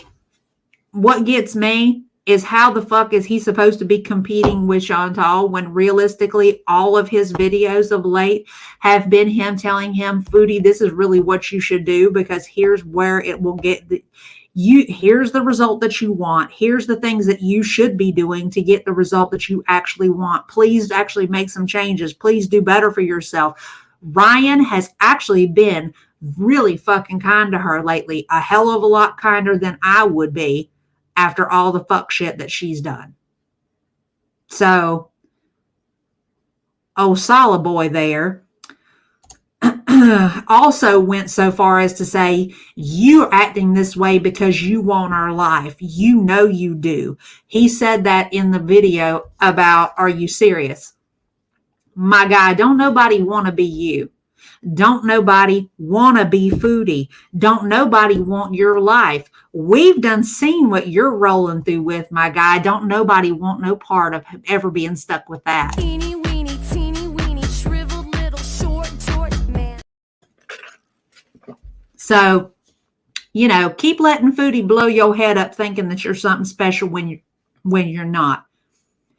Maybe you need to stick to stealing other people's video game stuff and trying to pass it off as yours. Because I'm going to tell you, my dude, this lane ain't meant for you. You need to stay in your own. All right. Might as well be. Might as well be. Facts. Every bit of it. Yeah, I wanted to be a closet lackluster Muslim who married a haram pig to travel. He sure got me there. Woo!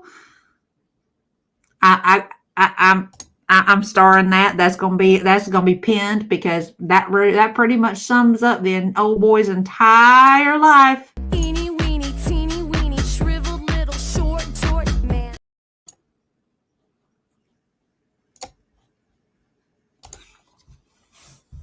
And so long as he wants to get in on this game and he wants to try to talk some shit and fuck around, both them clips is staying on board.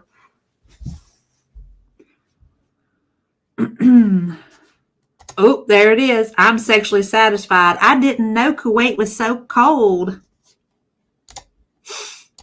I'd rather continuously work my 12-hour shifts for the rest of my life than to gorge myself to foodie or ALR size. Same, Yazzie.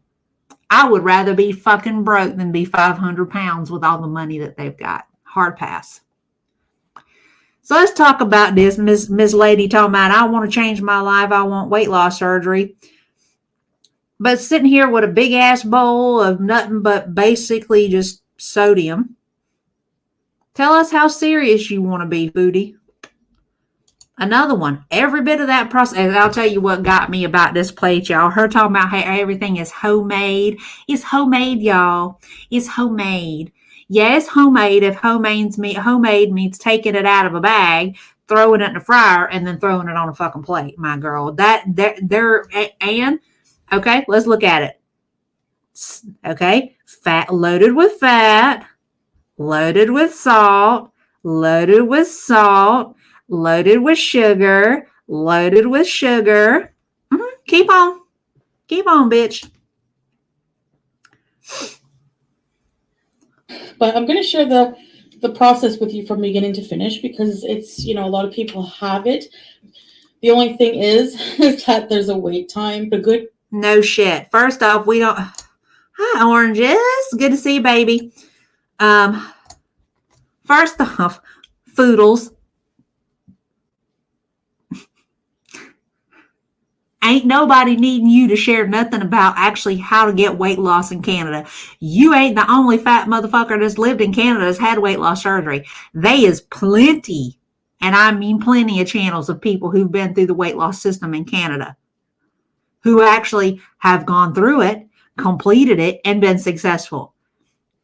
I'm going to leave the same advice for you that I left at your old man-child over there that you paying to act a fool. You need to stay in your lane, okay? Don't nobody believe you're actually going to follow through on this because you ain't got the capability. Year and a half, maybe 2 years. It just depends. Because each step, you have some testing you have to do. And I don't know. I might be able to skip the sleep study one because I have sleep apnea and I've been having it treated. You're not going to have to skip that. No, ma'am, because they have to have the documentation of exactly what your lung function looks like because of your weight. Nice try, bitch. There will be no Cliff Notes hitting the high points version of getting this surgery, bitch. The first step, of course, is and one of the criteria, I should say, that you need to meet in order to get weight loss surgery is you need to be referred, right? But no shit. A physician, your family physician specifically, they request who will be following you throughout this journey. And because they don't want motherfuckers like you doing shit to fuck stuff up and then running to the ER expecting to go first in line because you have a entitlement problem. The wait list for some places is 2 to 3 years. That again is your fault. Poor planning on your part does not indicate emergency for everybody else. That's why you see people lining up at the door of clinics in the morning. That's probably the smart thing to do. And that's something I need to do as well. This girl is not fixing to stand outside no clinic door, waiting for no clinic to open. We know this. Some people are just like saying that made derogatory comments before about the surgery. You did several times over. So some things that people are saying I said, I need proof of that because I don't remember I remember maybe having an opinion about it. Oh, I got you. Surgery I got you. Have self-worth. Actually, you know what? I'm going to talk about this. Weight loss surgery is fucking bullshit. If you get weight loss surgery, you fucking hate yourself. It's bullshit. Weight loss surgery is not natural. It's fucking stupid. Fucking stupid. You're going to cut your stomach so you can stop eating? You need to eat, bitch. You need to eat carbs. That's your fucking problem. You need carbs. You're a fucking bitch. You need carbs. You're a bitch. You need carbs. Bitches need carbs, okay? I'm fucking tired of fucking weight loss surgery. It's a fucking abomination of humanity, actually. It fucking kills people. It causes people to have nutritional deficiencies. It's not natural. You need to fucking just eat natural for a fucking month and you will feel better. So how did that work out for you, old girl? You supposedly ate clean. How'd that work out for you?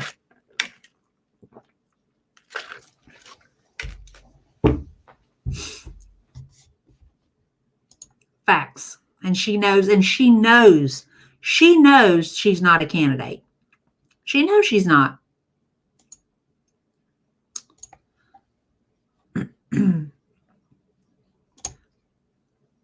That is the exact point. And she knows she will never qualify. Yep. Nutritionist foodie over here trying to tell people what they should and shouldn't have. Right. That goes right back to what I said. She's got a lane. She needs to stay the fuck in it because she ain't got no clue what the fuck she's talking about. But we're going to continue because I'm fixing to dispute every bit of this bullshit that she's been saying. I can do it on my own. And at the time, maybe I thought that I don't know. If I said that was very arrogant. But no shit. I think it was projection on my part because no shit. I felt like if I had to resort to weight loss surgery, that I was weak.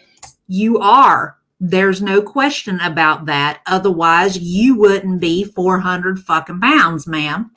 So my weakness is that I cannot control myself around food. And that will be why your ass won't ever qualify. I have not been able to successfully so far. I think we should use that language. I have not been able to. You aren't to, you won't to. Let's just cut through the flowery words and the bullshit and just be truthful. Instead of I can't. I have not been able to so far control my addiction to food and my binge eating disorder. And that's another reason you're not going to qualify. And I just think that, people feel bad on themselves about that if they don't have willpower. First off, Heffa, willpower does play a role in this because I'm going to tell you, as somebody who's in recovery, if you think that I don't deal with cravings and I don't deal with temptation, you are a motherfucking delusional. You saying that you're going to go get help for your mental health disorder, that should take priority one over your weight any goddamn day of the week, because that is the biggest part of why you are the way that you are. Okay? You know what pushes me past those moments where I drive by somewhere and I think, I could pull in there and get me a drink if I wanted. Fucking willpower and the fact that I run that program like my fucking life depends on it. Okay? Willpower is a motherfucking thing. It does play a role, whether or not you want to believe that shit or not.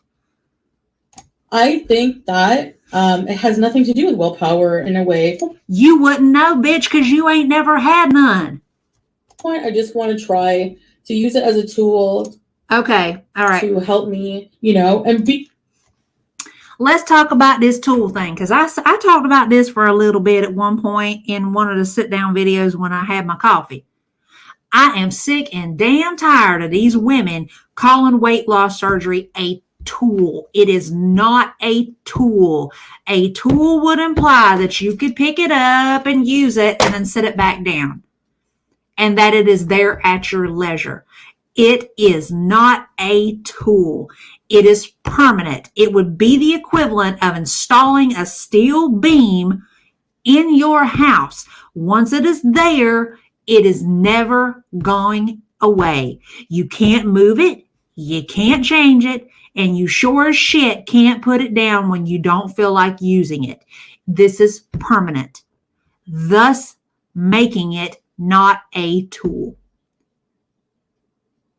As somebody who lives with the end result of that decision, that is just the way it goes.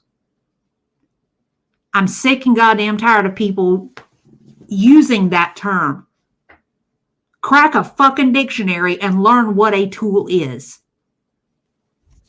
Be an adult and take care of all of these things alone.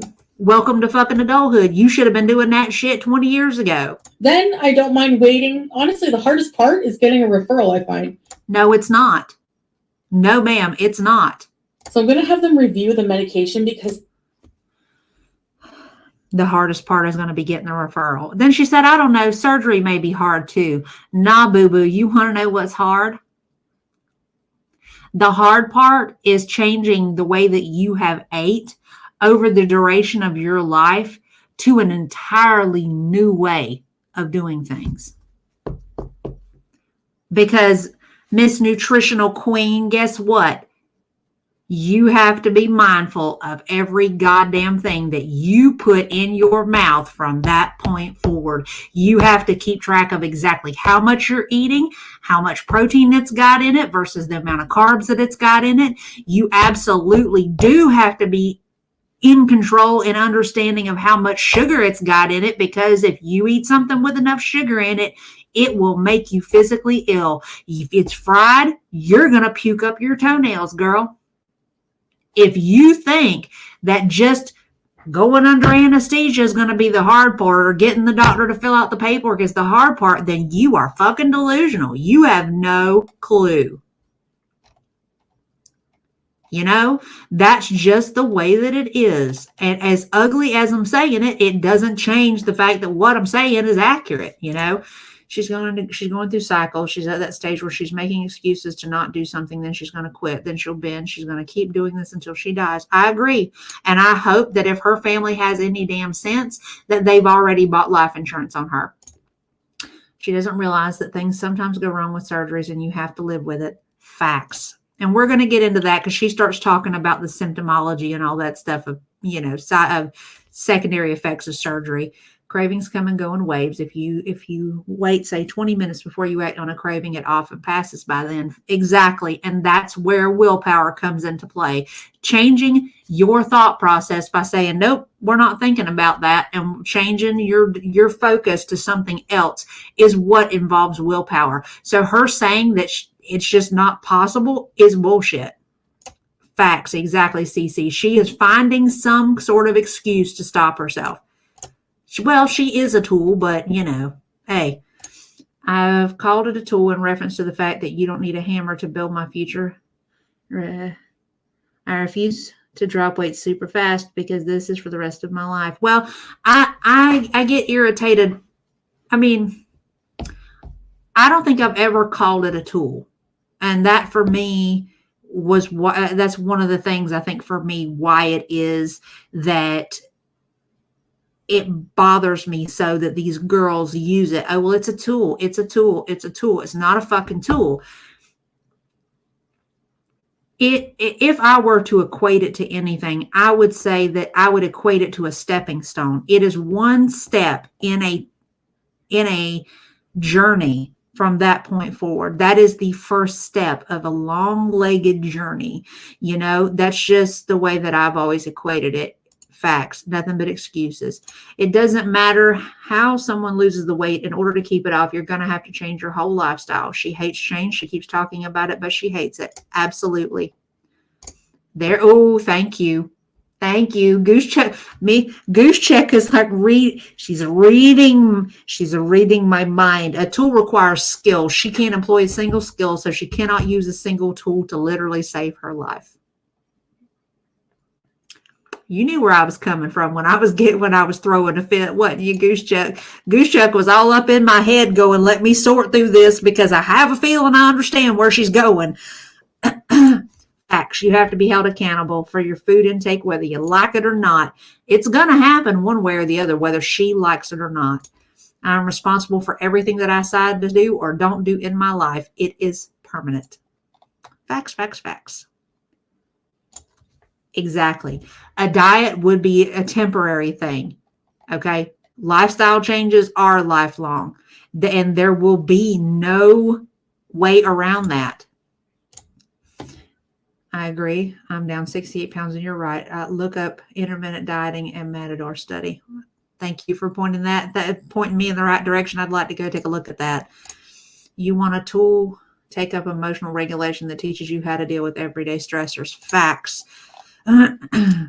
And each person finds what works for them and how it works in order to figure out what helps and what hurts. She can't be bothered. Agreed. She is going to have to prove to any doctor that she can commit to not eating in a gluttonous way and actually lose weight.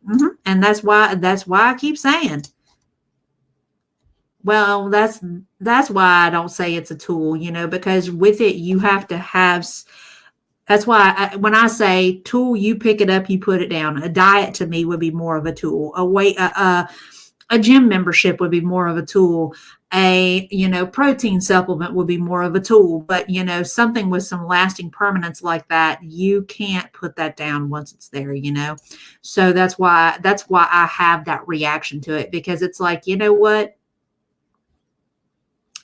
There is really no way around that. You're stuck with it once it's done. I think I have more access to better diabetes medication here, Your diabetes medication would fucking work for you if you would take it, heifer. There's an Ozempic shortage. I was on that before. There's people suing the company right now for getting gastroparesis, and I'm not going to lie, it kind of freaks me out. First off, I looked this up. Hang on, let me find it. Because I looked the shit up. Okay, according to this, first off, there is a population in the United States. This is the United States, not the North Americas. The United States has 334.9 million people. Okay. Let's see. About 1.7% of the U.S. population is on semaglutide in some manner, shape, fashion, or form. Okay.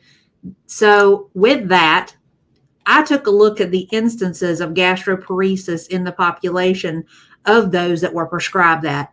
Out of all of those prescriptions, 1.7% of the U.S. population, only 1% of those people that have been prescribed, semaglutide at some point have had symptoms of gastroparesis. The smallest of the smallest numbers that you can imagine. Realistically, if she wants to worry about anything, she needs to be more worried about other things like pancreatitis, which is 9.1 times more likely than having gastroparesis, or bowel obstruction, which is 4.2 times more likely. So, realistically, she needs to be less worried about that and more worried about other fucking things, like her fucking blood sugars, for one. But, that would require us to take some level of accountability, which she's not going to do either. She wants the easy fix on all of it because she is too fucking lazy to devote herself to anything in relation to real change. She's so addicted to food that I feel sure she would overeat and stretch her stomach out even after surgery. Oh, yeah. Yeah, no question about that. And there's no doubt, because that is just how she is wired. Cowboy Dog is right. It starts between the ears. It absolutely does. And I'm not perfect by any means. I don't eat as healthy as I should, but my doctor said 3 days ago that my weight is fine and I'm showing that I can maintain. And that's a good thing. Honestly, I am very regimented in what I eat. I've made changes to, obviously, and I've talked about this. I've said it. Just because I believe in eating healthy doesn't mean that I'm going to do away with eating good. You know what I'm saying? I have found ways to modify things to satisfy my inner fat kid who wants a Reese's peanut butter cup.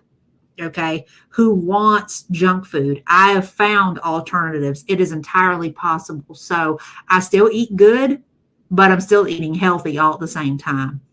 It's about what you're willing to do.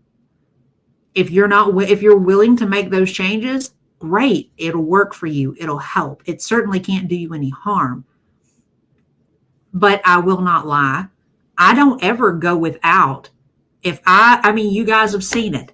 I had a piece of cake on my birthday with real fucking sugar, and I ended up laying out on the couch because it made me feel sick. But do you know what? I still wanted that piece of cake, and I had that piece of cake.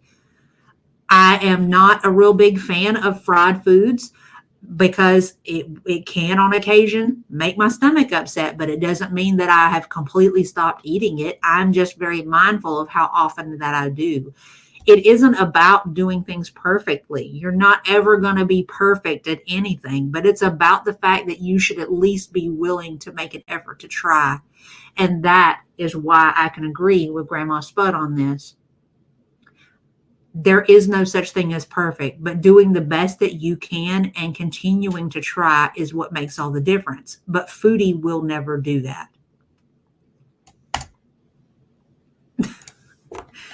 Let's see here. See, Pix is on semaglutide right now, no issues. And for the most part, most people don't have any major issues with it, you know. Let's see. Continue. We're going to continue on. Yes, I believe she will go back to her food addiction. She replaced it with other addictions. No question. She would absolutely cross addict to something else. Facts. Does that mean you poo? We all poo. Pancreatitis is horrible. The worst pain I've ever had. I've heard people say that. Gastroparesis is where you have paralysis of the stomach. It's actually it's actually considered like a wasting disease because you can eat, but your body doesn't really digest it. You will literally put food in and you will vomit every bit of it back up because it has nowhere to go. Your stomach can't actually process it and break the food down for it to travel anywhere. So your body literally just rejects it. You know, even right down to water. People have actually, with gastroparesis, if it's bad enough, they will actually put them on what's called TPN, total parenteral nutrition. And what that is they're putting in like a PICC line in the arm up here that threads all the way into the vena cava. And then they run it in it's basically like a large bore IV, and they run vitamins and nutrients and cholesterol and other stuff into it to feed you without you actually eating. And it's not, it doesn't work as well as most people thinks it does. I'm being a hypocrite right now. I'm saying all that Chantal is doing wrong and I'm not eating properly myself. The difference is, and I can forgive that, SH, because you're at least trying. She's not trying. That's the difference, baby. I will say this, the way she's going, she won't make it past 2024. I don't think so either. Her liver, I have irreversible cirrhosis, pre-weight loss from fatty liver disease, non-alcoholic. She has no clue. Well, she has a clue. She just doesn't care. She absolutely does, Christy. The intermittent fasting has really helped me eat less. I know some people who would eat a lot at one time has problems with it, but for me, it helps me cut down my portion sizes. It's wonderful that works for you. I've had kind of like a reset where I'm really not as hungry as I was. And when I do break fasting and everything, my diet is so high in protein. I focus really hard to make it high in protein so that I don't eat as much in that time frame. I have chronic pancreatitis from drinking, but the doctors are surprised I've never had any pain. Right now, it's under control since I don't drink anymore, but I have to be careful because of gallstones. Yeah, well, I'm surprised. Oh, I fixed them to say, but you answered me. I'm not a good candidate for gallbladder removal because it can decompensate my liver. Yeah. There are, and I don't know how well they work, but, you know, I know that there's like supplementation and stuff that you can take that are supposed to help with gallbladder health. But since you have that going on right there too, you might want to touch base with your docs to see what they might recommend to help you break everything down naturally, you know. Got to establish a healthy relationship with food. It's okay. Exactly. That's really, there you go. That's exactly the point, is that realistically, every single one of us should be in this fight right here. Every single one of us. There should be no question. We are not in competition with each other ever, even though we may feel like we are. The only person that we are genuinely in competition with is ourselves. You know, facts, goose check. There's no question on that. Absolutely, it absolutely is Hannibal, but there are plenty of people who take the semaglutide injectable in whatever brand that they've licensed it under. That's one of the risks that you're taking, and that's included in the paperwork as a risk of taking that medication. It's not a guarantee that you're going to get it, but the chances are always there, and it's really, really bad. I had gastroparesis when I was recovering from disordered eating. It was horrible. You get horribly sick when food stays in your system for too long. Yep. It is really, really bad. I have gallstones and I will eventually have to get it removed, but we're going to wait as long as possible. I honestly don't blame you. Hopefully, SH, they can do it for you laparoscopically so you can be up and about a couple of hours later. Yeah, I actually saw that, Charlotte, and it was really kind of surprising. When he introduced her on the channel, I actually went and looked at her Instagram. To me, she really didn't need the semaglutide to help her with the weight loss that she had, because she wasn't a very large woman. She had some padding on her booty. I mean, you know, not too much different than the average person, but you know, realistically, I can bet that she probably went into this with, oh, I can just do this and it'll change my entire life, you know, and you know, here she's suffering the consequences because she wasn't willing to invest the time or the effort into herself. It's really sad. Yeah, I'm looking into that with my gastroenterologist. I have an appointment with him soon. Unfortunately, I haven't had any issues, but again, I'm careful. That's a good thing, and I'm glad that you're going to talk to him about it, because there might be something that they can recommend for you to help. Yeah, they custom mix TPN for each patient, and they're huge bags. They are, and I will tell you this. Oh my God, TPN is a funkified smelling thing. Maybe it's just me. Oh, she absolutely is, girl. I done said it. She's going to be in line with a smile on her face, just waiting to pick it up. She'll even be doing the Oscar wave. Oh, heifer. She obviously doesn't care about herself. Why should anybody else? That's an excellent question, and I would love to hear her answer to that. I'm sending everyone love and hugs. We are not Chantal. We see what is wrong in her and correct it in us. We don't use Chantal as your benchmark. You're already healthier. 100% facts. If anything, Chantal should be basically the textbook, her and ALR both, the textbook definition of how not to be. They are a cautionary tale in action. Her, ALR, Jen, Hungry Fat Chick, although I like Candy, but even Candy is falling into that too, you know? And that's not, nobody who actually genuinely wants to be in good health would ever follow them in their footsteps, you know? They say there's no cure for it. She was so young. No, as of this point, I don't believe there is. I mean, I think they can manage some of the symptoms, but not many. Let me find something. I saw something. Yeah, you can. Traumatic injury can cause it, but you know, if you'll be honest about it, you know, with the semaglutide thing, I mean, realistically, you're impairing a natural bodily function, and when you start doing that, it obviously is going to be a risk in it all. It's kind of, that would be like somebody drinking 5 bottles of, trying to think, kaopectate, and then being shocked that they end up with a bowel obstruction because they're full of shit. I mean, realistically, I mean, you can't be overly surprised. I mean, traumatic injury is one thing. You can't control that, or have any inclination that that's even a possibility. But, you know, again, it goes back to that whole thing. People have got to start doing research and learning about the things that they're putting into themselves.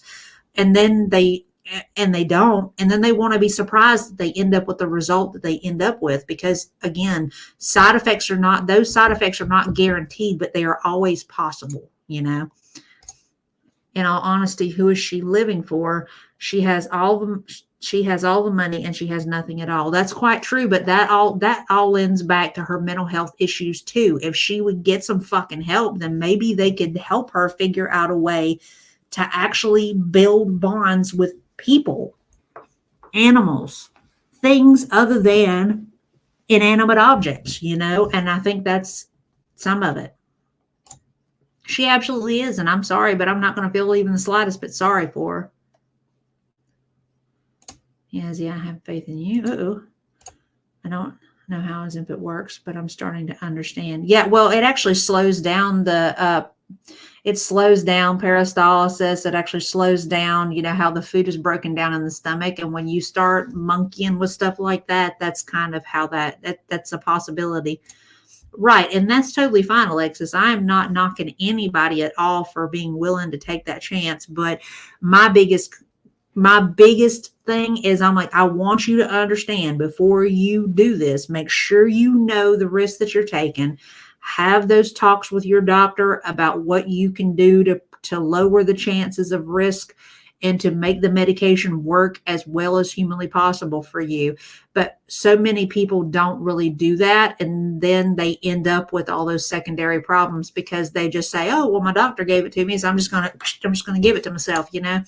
I want you guys to actually be equipped and to know, hey, this person is recommending that I do this. They want me to do well. And I'm going to look into this and I'm going to try to help myself as best I can.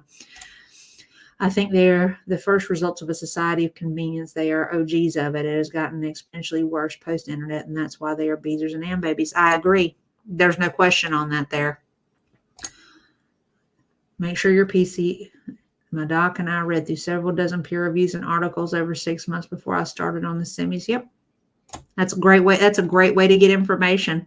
Peer review studies are a really, really good source of information. And many of them you can actually get a hold of with very, very little effort. So there are risks involved in any medical procedure. That's very true. Anything and everything that you choose to do is going to come with risk. It just depends on how much risk you're willing to take on. She has to learn and accept being uncomfortable with delayed gratification. She will never do that. No, I agree with you, Oranges. Camps just said it. Willpower and discipline in itself is her kryptonite. Exactly. It doesn't matter how many questions you have. If they are not willing to answer them for you, you keep on asking them until you get the answers that you need, I'm on Manjaro, I'm a Facebook group for Ozempic, and some doctors don't start patients on low doses and slowly increase them, but prescribe big doses right away, and it puts them in the ER. That's another thing.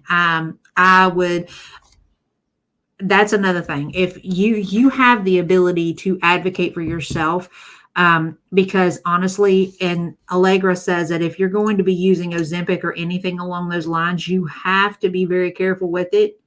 You should really be careful with it, even if you're not mixing it with other medications, because you have the risk of it altering your blood sugar levels. That's what it was developed for, to treat diabetes. So you have to be careful. I would not jump straight to a larger dose. Build yourself up to it just like you would with any other medication, because you have to give your body time to adjust to that medication. And if you jump straight into a high dose, you may very well end up in the same boat as the people that Des is talking about. And that's not okay. Look out for your safety on this. Is getting me on Zepbound. We shall see. Let's see. Well, let's continue on with old girl. Part of one of the big reasons for coming here, obviously, is the getting to eat comfort foods again that I've missed. That to me, I think, is realistically her only reason for coming back to Canada. And by the way, I know my face shape is weird in this hijab undercap. Hello, friend. I look like I'm coming out of a birth canal. Old girl's just got a big head. I don't even know why she's trying to pass it off as what she's wearing.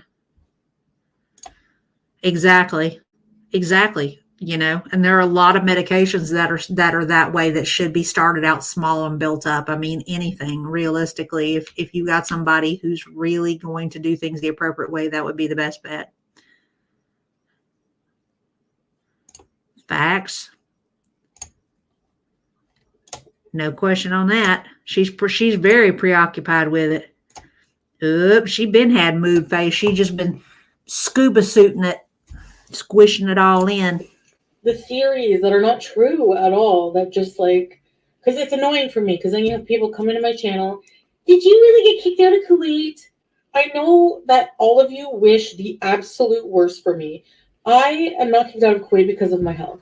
There are so many diabetic people in Kuwait. You can be an expat with health issues in Kuwait. Not according to the Kuwaiti government, you can't. Actually, might or might not have one. You don't know. The thing is that these people just speculate and they're wrong, but they make it sound like it's a sure thing. And then they think I'm the liar. Because you are. Boo Boo Kachoo, you got a 7-8 year long track record of being a whole ass lie. And then if you do happen to share a nugget of truth, nobody's going to believe you because you a whole ass liar. And have been. I mean, come on now. I mean, what exactly does she think is going to happen here? Between her and ALR, if everything that you say is a lie, people will eventually stop believing anything you say. Anything. As crazy as that might be for somebody like them to understand it, that's just the way it goes. You can't continually burn people and then run up to them holding a branding iron and think that they're going to be like, oh, I wonder what that's for. It's like, come on now. I believe she was deported from, you can tell by the way she's lying, by the way she half laughs. Yeah, she has a tendency to tell on herself. I honestly believe that if she wasn't actually formally deported, that she was probably on the edge of it simply because she knew that the likelihood of it was high. She ran before they actually got the chance to formally deport her. You know what I mean? I went and watched some of her retro videos when she was in the same car and she's in now, and the difference is insane. Oh yeah, she takes up more than half the car now. The people that are on high doses had severe effects like vomiting and diarrhea. Low blood sugar doesn't happen much with them because they only lower your blood sugar when it's too high. Well, I mean, I would rather them start with a lower dosage just so they can be absolutely sure that they don't have any sort of issue in relation to hypoglycemic episode. You know what I mean? Better to be safe than sorry. You know what I mean, Des? The sweater's pretty nice though. The best thing I do have to agree with that. This sweater is actually not terribly bad. It's definitely better than the leopard print, whatever the hell that was the last time she was on video. And I agree, she's not a fucking expat. She just wants so badly to paint herself as one, but we know she's not. She border jumps too much for that to be the case. Right. That's all. That's what I'm thinking. She saw it coming. She knew that eventually it was going to come to a head, and she beat them to the punch. That's my interpretation of all that. And it's not so black and white, by the way, those policies. Yes, honey, they are. It's okay. That's why they are government policy. But there's also a dark side to it. Okay, now we're on the weight loss thing. Okay, let's get a little further into it. She's an ex-fathead, though. She ain't an ex-nothing. She's still a fathead, my shmee. It's not a perfect thing. It's very dangerous. I have a lot of problems that I'm afraid of surgery. You should be. You should be, Heffa. I know people who've gained the weight back.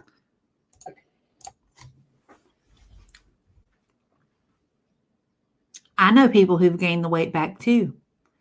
You want to know what they were doing? They assumed because they dropped weight that they could go back to eating any old kind of fucking way that they felt about it.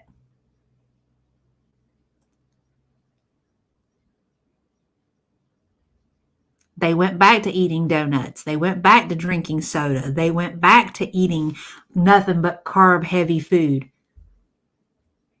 limiting the amount that you eat does not change the fact that it has a negative impact on your body. This woman is an idiot, y'all. You know, or died from complications.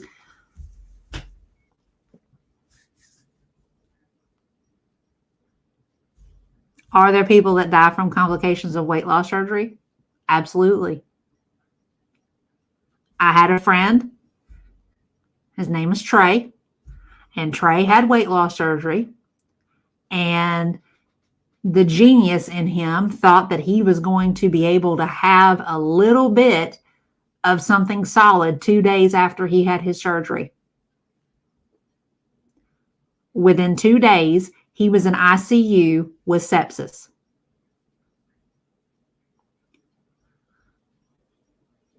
Intubated in a medically induced coma.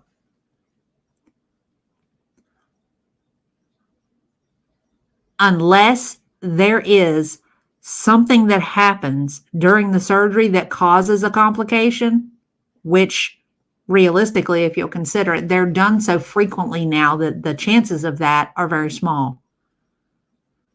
But complications from this surgery are usually produced by the person that has received the surgery. Don't worry. I mean, Trey actually is fine. He had to be in ICU for about a week. They got the sepsis resolved.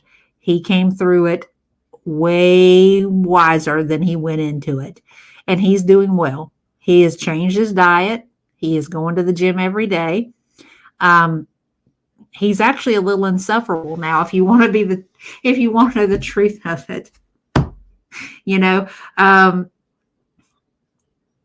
he has had such a drastic boost in his confidence that he's almost borderlining on a little bit of a butthole. But, you know, he has such a great sense of humor that it kind of keeps him from crossing the line into being a total dick, you know? So, you know, it's just kind of one of those things. But I told his story, part of his story, simply because she is automatically going to, getting surgery is going to kill you. And it's like, nah, bitch, that is not the case. But I agree with her. Somebody actually said outright that anything that you do in relation to surgery, people die from even the simplest of operations. That's a fact. That's just the nuances of dealing with the human body. Nothing can be completely controlled, you know, but absolutely, it is a gamble that you have to be willing to take. She, to me, is looking for somebody.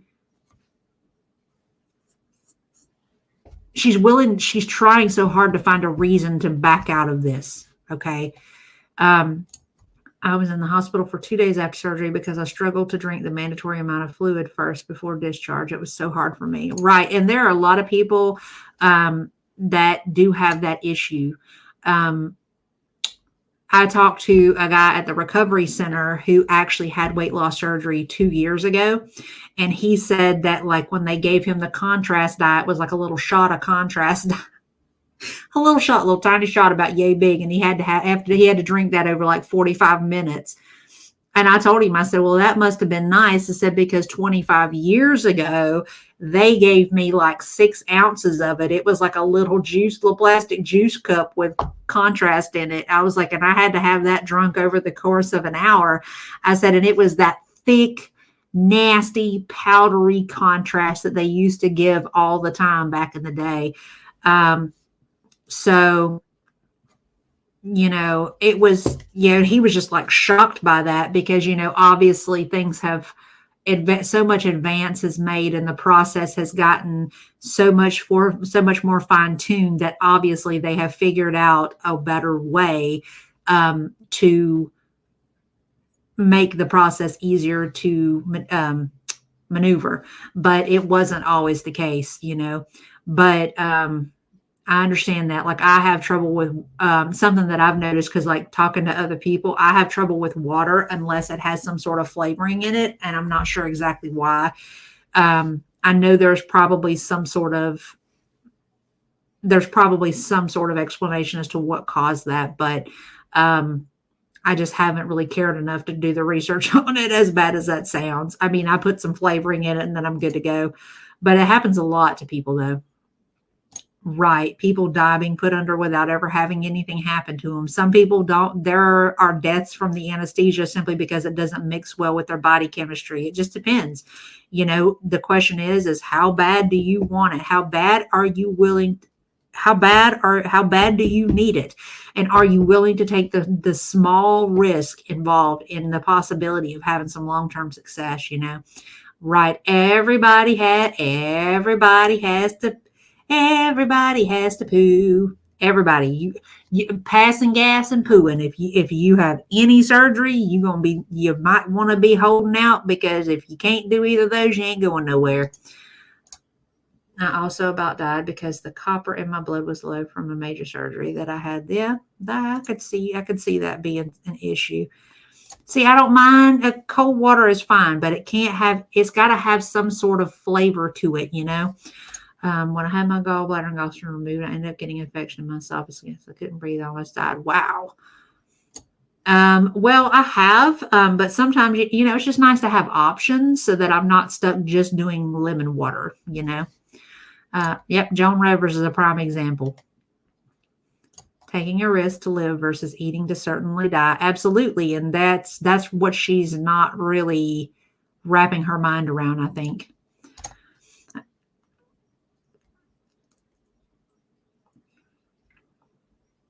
Yeah.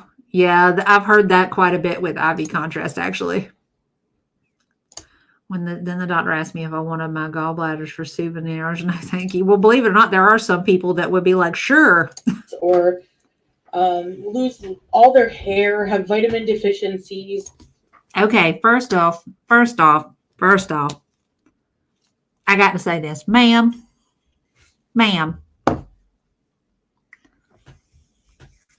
Why are you worried about hair when you already missing half your hair? Walking around with a friar tuck haircut, bald as hell on top with a little ring around the back of your head. You worried about losing hair that you ain't got, okay? Number one. Number two, I'm going to tell you a little secret. Vitamin deficiencies only happen when you don't follow the medication regimen that you're given. And I speak to that because I have been on the same setup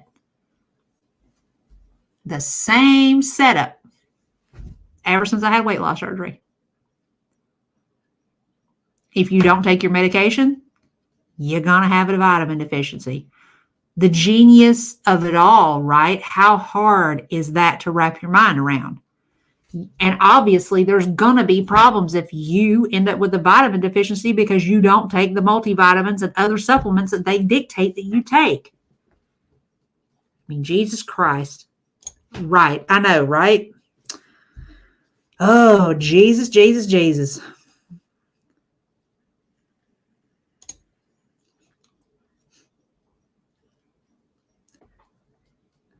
Girl, we could have whole conversations about that if we needed to. People would be surprised at some of the stuff they could learn. Girl. She got that pack of hot dogs growing on the back of her skull. Oh, Lord. She needs some Miracle Grow paste on her head for hair growth. Ooh, I honestly don't think that she'll ever get her hair back. I think she's pretty well done in that department. My hair and nails have been really strong due to vitamins. Oh, yeah. Hey, girl, I'm on a whole regimen. I take my multivitamin. Here we go. Right there. I take my vitamin D. And I take 1,000 of vitamin D twice a day. I take extra B12. I take a multivitamin. I take a calcium supplement. I take 2 Tums at night before I go to bed, just to ensure that, to pair up with my Pepcid so I don't get heartburn problems ever. But I take them 2 Tums for my calcium. Okay. I take primrose oil for my skin and for my joints. I take, what else? I take K2. I take all kind of stuff. I got a whole litany of stuff that I take, but it's good for every bit of it is good for you in some kind of way. I'm making sure my skin stays healthy. I'm making sure my bones stay healthy. My brain stays healthy. Everything that you could possibly imagine that I have focused upon, making sure that I have some sort of actual need for it. Every bit of it works. I've had my blood tested within this last year, and every one of my levels are normal. And that is an everyday part of a ritual for me. I get up, I feed the animals, put my coffee on, I have me some coffee, I take my vitamin regimen, and I am good to go for the day. It is an active participation thing, and that's yet another reason why it will never work for her. Things like that. So I just start. Number one, Kuwait is one of the most obese countries in the world right now. Obese. Key word. Obese. If I went to the Middle East, they would probably view me as obese.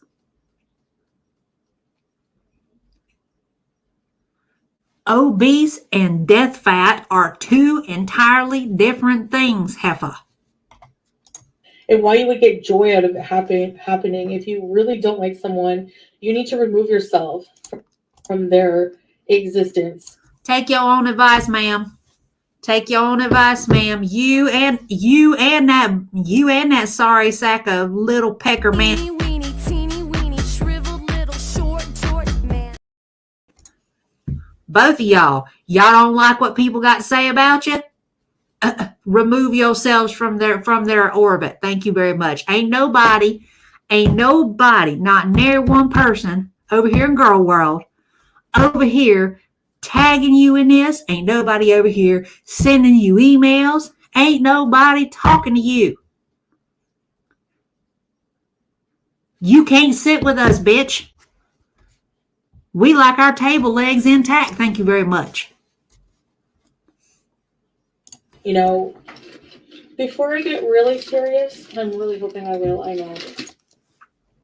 Before I get serious, and I'm really hoping I will. That statement alone lets you know that it will never happen.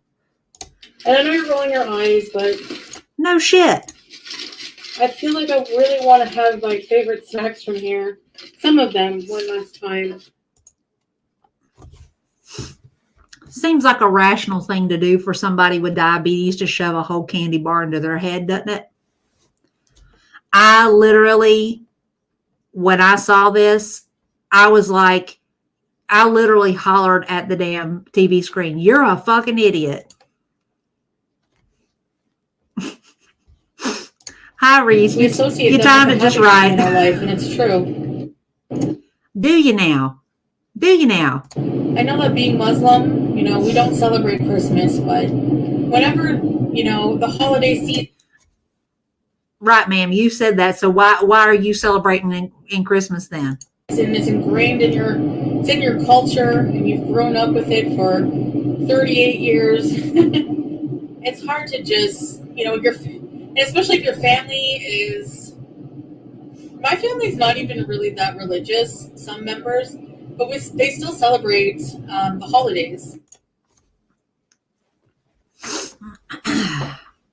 First off, the fact that you were raised with it for 38 years of your life has nothing to do with it, especially when you said your Shahada, you basically dedicated your entire life and your belief system to Allah and everything in the Muslim faith. That means that there is no partial participation, right?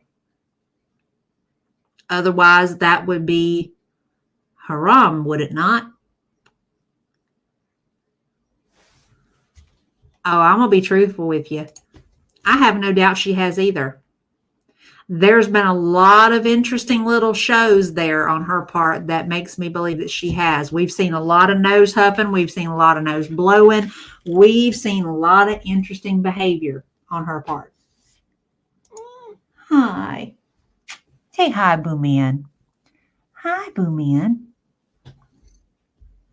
Did you come say hey? Did you come to say hey? Say hey. Right. Yep, pretty much. She could have just said, if she just said, you know what, I just want some stuff, then that probably would have been a hell of a lot more acceptable than her just lying through her fucking teeth like that, you know?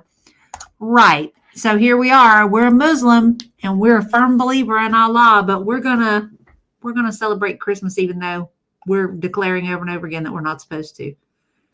He absolutely is, and he's an incredibly sweet boy too. Hey, Boo Man. Cal, he just looked at me. Cal said hi. Cal said to tell you hi. You want to say hi too? You want to say hi back? You want to say hi back? Say hi. Yeah, he's a sweet man. Yes, he is. He's a sweet man. Oh, love you. I love you. Okay. Oh, hi there, handsome face. Hello, handsome face. Little lovey-dovey boy. Okay. Real quick, since we got us a Boo Man intermission, we're gonna cover what we got up for grabs this week again, okay? So I've got these. I made 6 of these ever so glittery, girly pop sockets. Right there. All right, there will be 6 of those up for grabs. That does not mean that don't mean come over here and be nosy, little boy. That's not for you. You know that's not for you. Okay. Uh-oh. That's not for you either. That's not for you either. All right, I have 4 bracelets. I'm having trouble seeing if you guys can see that clearly or not. I got myself kind of shrunk down on the screen. I have 2 of these clear ones. I have a jade green one, and then I have a sapphire blue one. So there are 4 of those. That gives us 10 draws in total between the pop sockets and the bracelets. And because it's been a little while, like I said earlier, I kind of overextended myself. I got a little bit more ambitious than I planned. Let me take this thing off here real quick. And I've made only 1 necklace out of the bunch, which I'm fixing to show you after I get this hoodie off. Hi. What are you doing? What are you doing? I see you. You're a handsome man. You're a handsome man. Yes, you are. No, you can't play with this. This is not for you. This is not for you. Uh-oh. This not for him. This not for him. All right. So we have a necklace. Whoops. Hang on. All right. And I'm going to kind of hold this up as best I can to kind of give you an idea of what the beading looks like. You can see it's kind of an aqua, gold, white, kind of silver deal. All right. On the end of it, you have a little tassel. No, that's not. I did not hold that up for you to play with. Thank you very much. And then with beading at the end there, Boo Man wants to play with it. Okay. So the way that this would be worn, as you can see, there's a loop there. Okay. You're going to sit this fringe wherever you want it to sit on you. You're going to do real loose around the neck there. And then you will take your little hook there and hook it to your loop, hook it to the loop. Okay. And then once you actually have it done up from there, you'll just be able to do like a little bit of shimmying. To get it to sit exactly how you want it to sit. They can't see it. You're in the way. You're in the way. I love you too. Can you come over here? I know it's kind of hard to see because of the shirt that I've got on. It's got like the same kind of colors to it, but it will sit sort of like this. And obviously you can wear it looser. I love you. You can obviously wear it looser on the neck or, kind of fit it up to the neck the way that I do. That's kind of why I make it this way, because I just prefer it like that. But yeah, there's only 1 of these. So that puts us at 11 total draws. Can I make it bigger? Oh, make the picture bigger. Hang on. There we go. Okay. I need you to come over here, little man. Okay, so let's do this again. So you got your loop there. Okay. Your hook on this end. Not for you. Not for you. That's mine. That's mine, little baby. That's mine, little baby. No, that's not for you to play with. And like I said, I always kind of wear mine a little snugged up to the neck. But then you've got your cute little tassel there. Let me take it back off so that I can give a, hey, no, sir. No, sir. No, sir. No, sir. No, sir. Oops. See, that's why you shouldn't be over here playing with this. No. But okay, there's the tassel with a little pretty dangly beading on it. And then that's what the actual strand looks like. Hey. Excuse you. I love you. I love you. We're going to put this up because you are too tempted, little man. You are just way too tempted, baby boy. You're just way too tempted. You're just way too tempted. Excuse you. Excuse you. We got to put it up. We got to put it up. You're too busy trying to play with it. Okay, so that puts us at a grand total of 11 draws. I will do them in order. I will say, okay, we have 6 pop sockets. This is going to be the draw for the pop socket. We have 6 of those in total.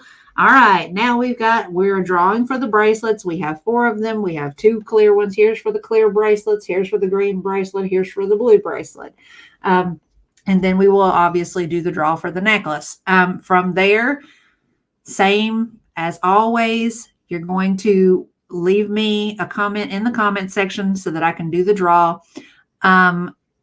After I announce all the winners, and I'll tell you what you've won so that you know that is what you're getting.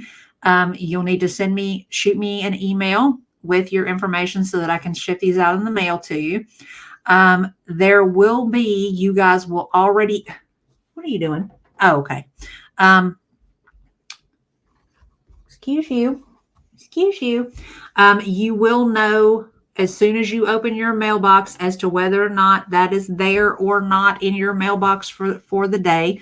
I have mailers that are a teal green color that have flamingos on them. So as soon as you open your mailbox, you will know that it has arrived at your destination, and you won't even have to open it. You'll know that your goodie is in your mailbox looking at you.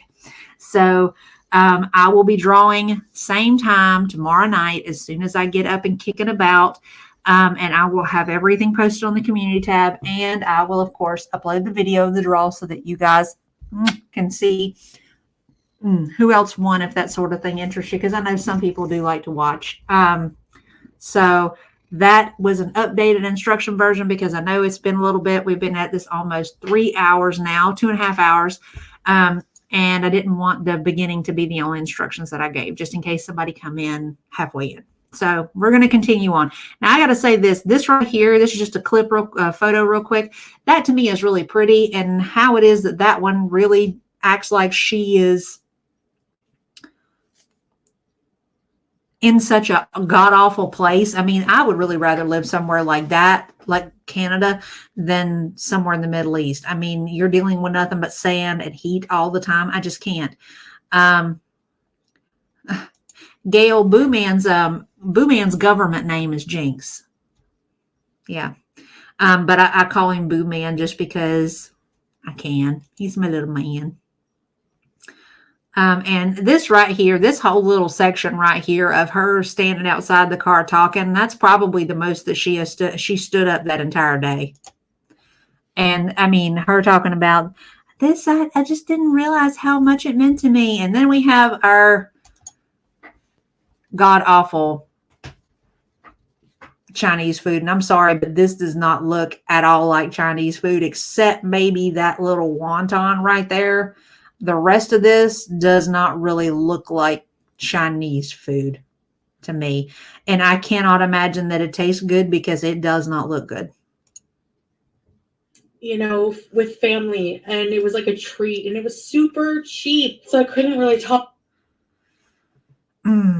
See, that's to me is part of the problem is she has been taught to equate food to a treat and something special, and it is actually it is lending to the development of the issue that she's got. I mean, any food that's not good, she's always been kind of shown that that food is not the normal food that she gets, and so that has more emphasis on it, Talk about just ran to my car. Do we notice old girl is sitting down and she is so short of breath? Anyway, I'm gonna end the video. And shut up, Amber. Aggravating. All of them aggravating. So I expect that obviously we're going to see more videos out of her bought little soft hand little man there, because he's made it his aim, because he said it himself, I'm here to defend my wife, and he's going to continue just to parrot everything that he's heard other people How say, hypocrisy you are. which is fine. We're going to continue to make a joke out of him, because we know he wants so bad to be manly, but it's hard to be manly when you ain't. Teeny weeny, teeny weeny, shriveled little short man. It's got to suck to feel so inadequate.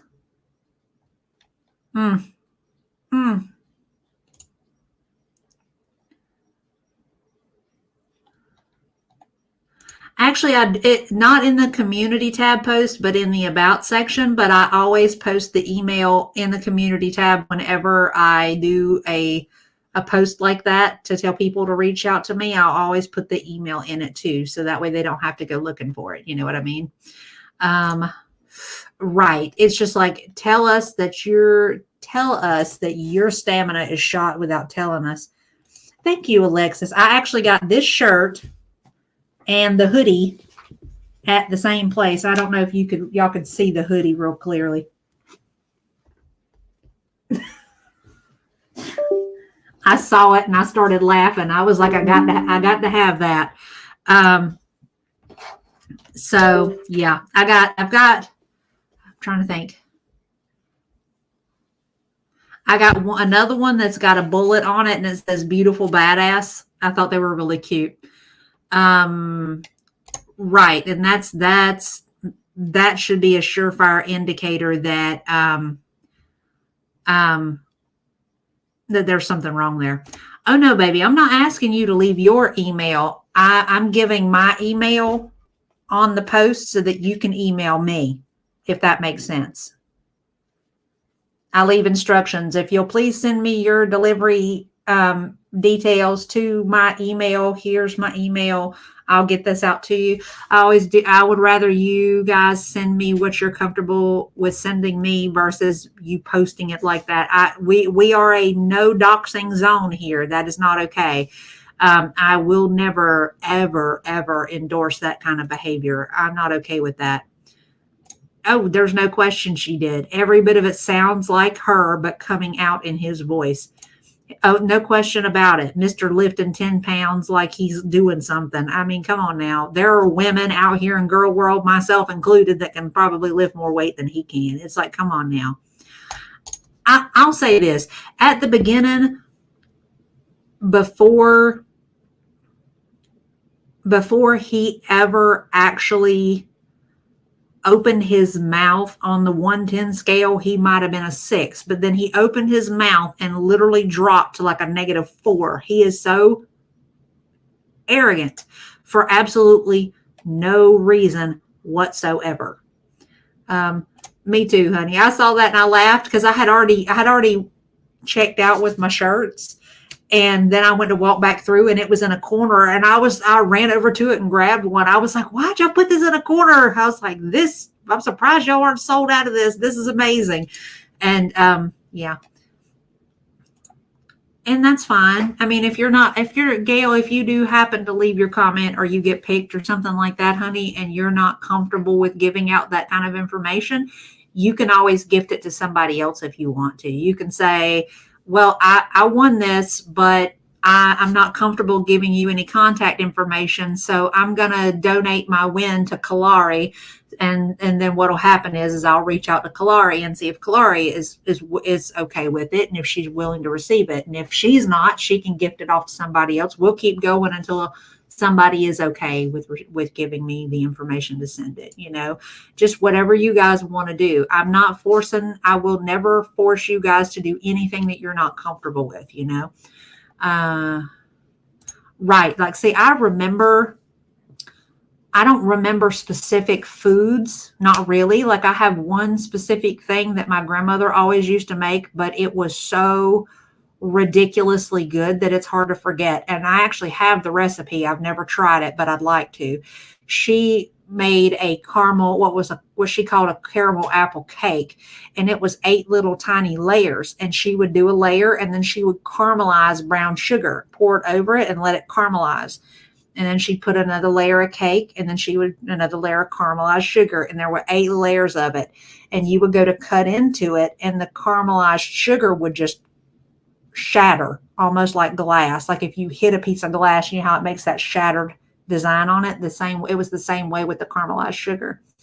But it was so ridiculously good that to me, that was hard to forget because she used to make it every holiday season. And we would be looking forward to it. The way things would go is like she would make 2 of them and she would give one to us. And she would say, this is for y'all. This was, y'all enjoy it. Don't eat too much of it at one time because it's got a lot of sugar in it. And then she would make one just for my dad. And my dad would literally she would put it in one of those cookie tins and she would put the lid on it and she would give it to him. And he would put it where we couldn't reach it because he didn't want any of us messing with it because it was that good. He was like he was like a drug addict, like, oh, my precious, with this cake. But I have the recipe, but you have to do like a certain technique with the sugar that I don't know how to do. So it would take me probably doing it a few times and messing it up over and over again before I actually got it right. But the cake was like a yellow cake and it had really finely diced like Granny Smith's apples in it, but it was really, really good. But for the most part, that's really all I can remember in relation to food. But I can remember her being in the kitchen cooking when I was little. And I could remember my great grandmother being in the kitchen, like when we went to her house when I was little, because my great grandma, she was actually French Canadian and her parents were not her parents. Yeah, her parents were actually from France. But she would go in the kitchen and she would cook and clean and do the dishes and stuff. And she would sing in French. And that's the only reason that I remember it because I had never actually heard her speak French. But she would always sing in French. And I tell a lie. I did hear her speak French. She would cuss in French because she didn't want us to know what she was saying. But those are the kind of memories that I have, not specifically the food itself and what it looked like or what it tasted like, except for that one cake. It is phenomenal. Even when I get brave enough, I'm going to try it at some point. And if I master that, oh my God.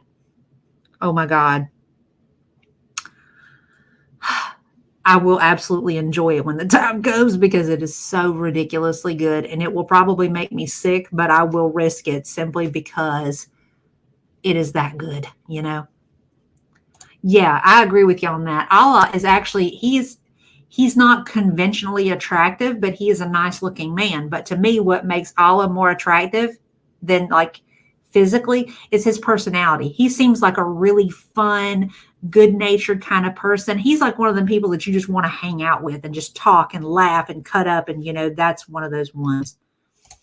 I have 2 email addresses, so I won't give out to anyone on YouTube. No, that's fine, honey. I will never ask you to do that unless you are comfortable.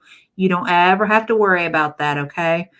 I remember most of the food my grandmother and aunts made, but that's because they were teaching all the girls and cousins how to cook. Oh, see that? I see that makes perfect sense then. She's trying her damnedest to get her sidekick to Canada. I hope it never happens because, well, you would absolutely be welcome, although I'm not really a big tea drinker unless it's like sweet tea. Right. And isn't that sad? I mean, isn't that sad? remember growing up, my grandmother made the best homemade chicken soup. I can still taste it to this day, and I'm 56. See, and to me, like I went out of my way before my grandmother passed away. I went out of my way to ask her to write down all of her recipes for me, and I have them. And then I have like certain ones of my mom's, because like my mom told me my mom used to make some of the best chicken salad like ever. When we would all pick a week, like the end of summer, the beginning of fall, and we would all go on like family vacation together. And she would make this huge tub of chicken salad, and she would take the chicken and she would bake it, and she would run it through a food processor so that it would be like really finely chopped. And by the time she mixed everything into it, it was almost like pate, but it was so ridiculously good. And I told her, I was like, I really want to know how you make this. And she said, oh, well, I'm going to make some next week if, to get ready for the trip and everything. She said, so you come over and, we'll make it together. Let me tell you, she was just putting all kinds of stuff in it left and right, she wasn't telling me how much. She was just eyeballing the hell out of it. And it was ridiculously good every time. I think I tried to make it like one time, and I asked her, I was like, do you have an actual recipe for this? She said, oh no, she says, I measure with my spirit. And I was just like, oh my God, I'm going to mess this up so bad. And I mean, and it didn't turn out terrible, but it wasn't nearly as good as hers.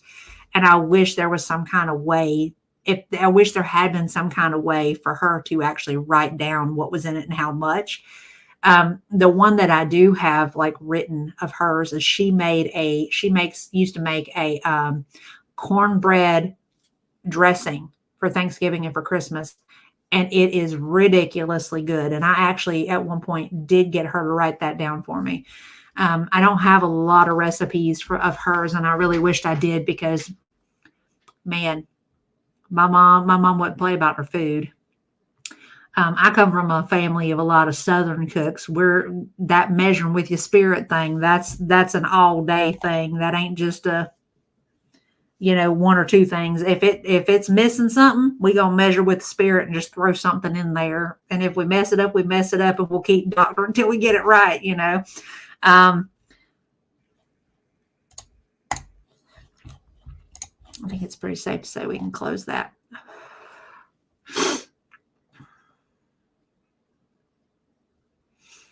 Oh yeah. I'll tell you. And I would love to know where they get it from or what brand it is. But like if you go to Publix and you get like the Publix subs, there's something about their mayo that it is so ridiculously good.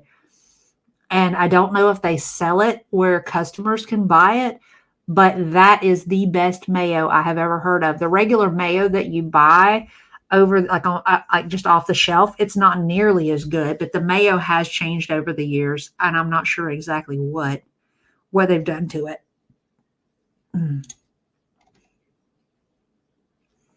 Wish I knew the recipe for strawberry rhubarb jam that my grandmother had a stockpile of in the cellar. I've never tasted anything as good as that. I bet your grandma was measuring with her spirit too. I can almost bank on that if it was that good. Stuff like that just sticks with you. Right. There you go. Hey, that's just right. That's what you call measuring with your spirit. Mom was like, I just measure with my spirit, and see, I don't think I've ever had Duke's. Actually, I tell a lie. I think I have. It is actually really good. It's a lot better in comparison to some of the other ones. Q-pie is Japanese mayo. Really? Might have to try that next time I go shopping and grab me some. See, I got 2 people signing off saying that it's good. I'm going to definitely have to see about finding me some. Whew. Speaking of cooking, though, newest ERB. She went to the ER. Let's see. This heifer right here, she must want me to curse. She must want to set me off on a fucking tangent.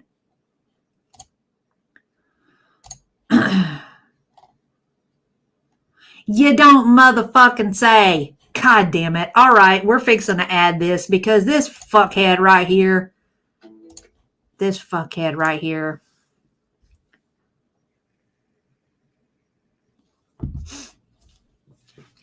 This.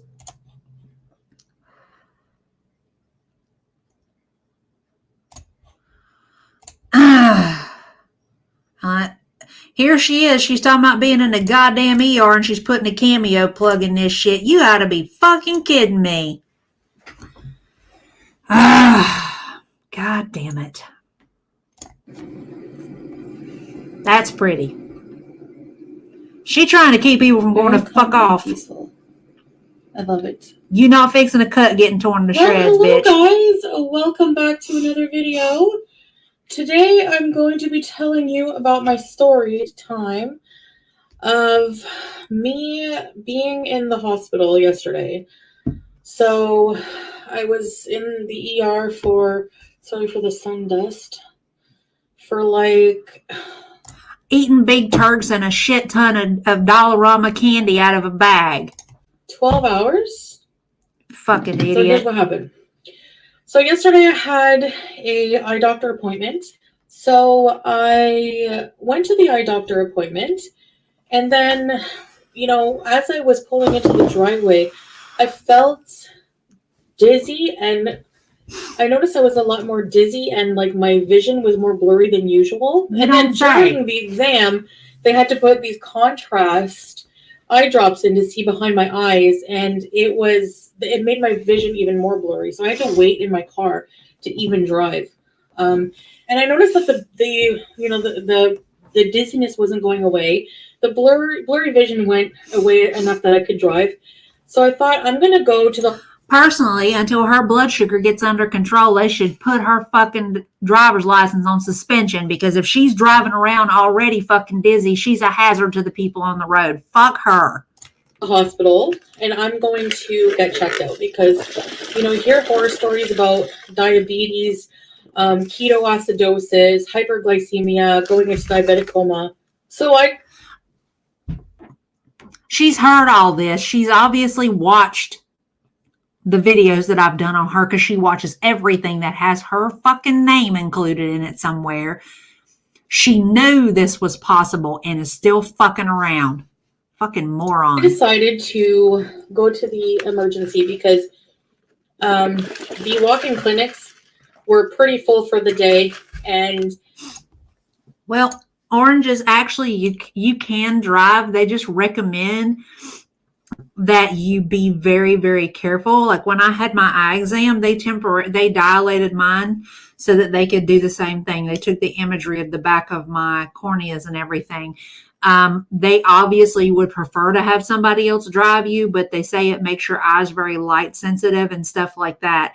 So they did say, you know, if you don't have somebody to drive you, then you need to make sure that you're very, very, very, very aware of what is going on around you, you know? I don't have a family doctor. There's a wait list, okay? So in Ontario.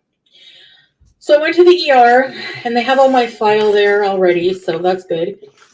It didn't look too busy when I got there. Honestly, I thought it was going to be kind of in and out kind of thing. Nah, bitch. Oh, you know, they would prescribe insulin or something. That's what I thought, and I would get to go. That's because you're a fucking moron. So no, I told them my symptoms. She pricked my finger, took my blood sugar. It was 23. I'll try to put the conversion here somewhere in MGDL, but that's MMOL. You don't say. Look at that fucking blood sugar, y'all. And it's, that's very high. So they were surprised how high it was. They really shouldn't be. They should have been able to look at you and tell that it was going to be fucking sky high. I bet you didn't fucking tell them you ate a bunch of damn candy bars before you rolled up in there, did you?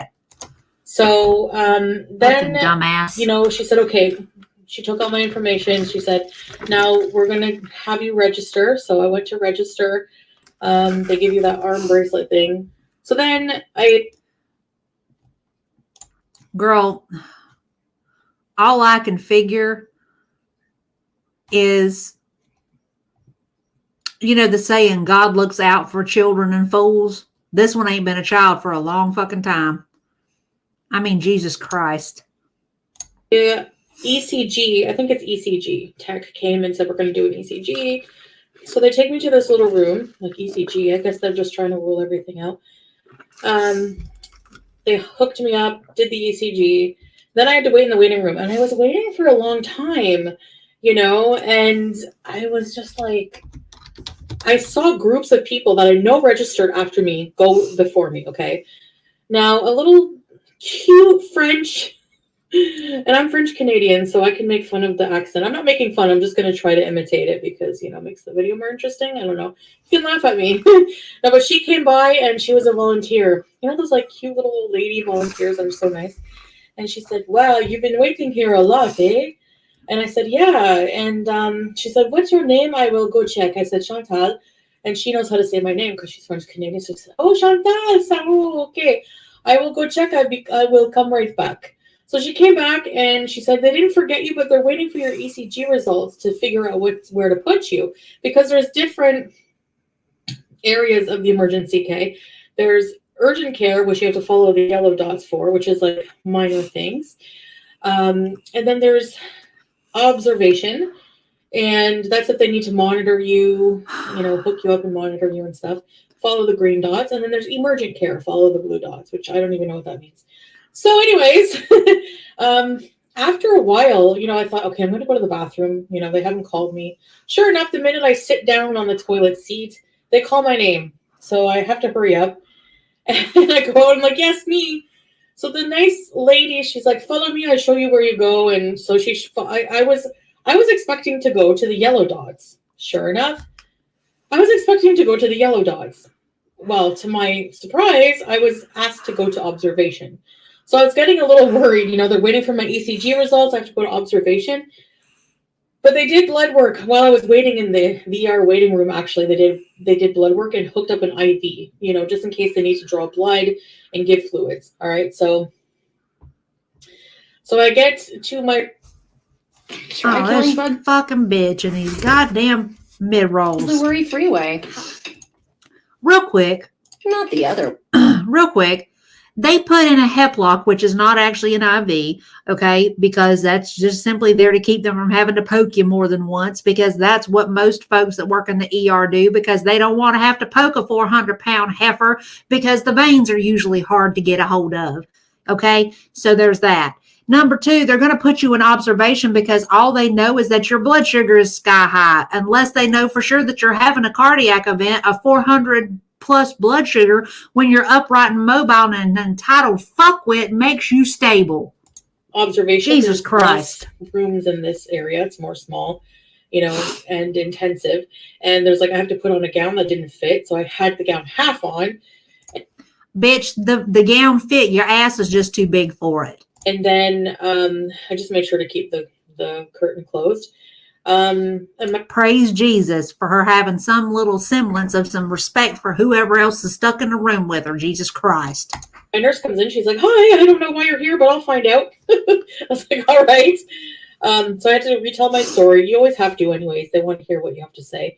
Asking me symptoms, all this and that. She hooked me up. My oxygen sat was 97, which is fine. My blood pressure was 135 over, I don't even know. And they didn't seem concerned with that. And so Cat 414. So, but the God's honest truth, I mean, for her, that's probably fucking standard for her because, like I said, if she were taking the metformin and the Genumet the way she's supposed to, she probably wouldn't be walking around with her blood sugar looking like that. Which means as soon as that fucking Unimate shit showed up, she literally stopped taking the Genumet altogether.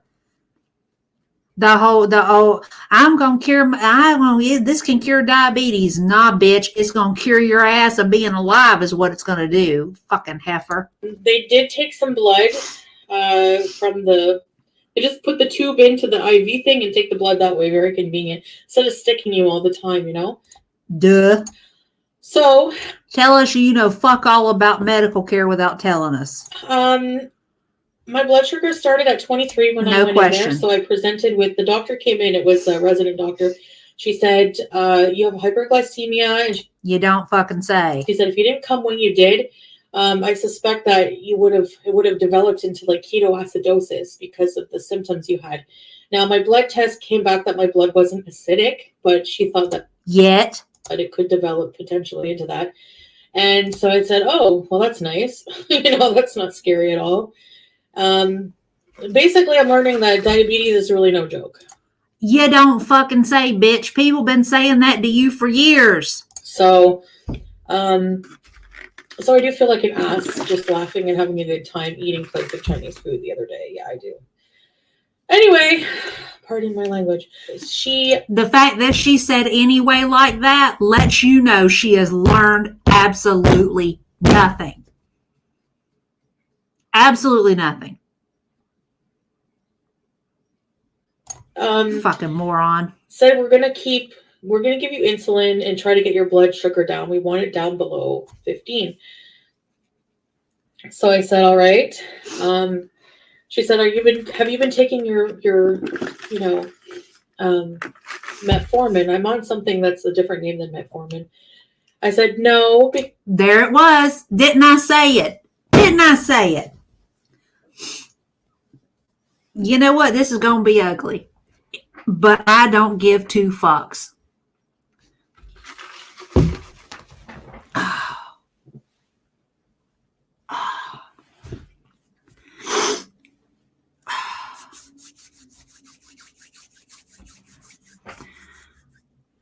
Ma'am, I'm going to say this in the nicest way that I know how because I know at some point you're going to be fucking watching this.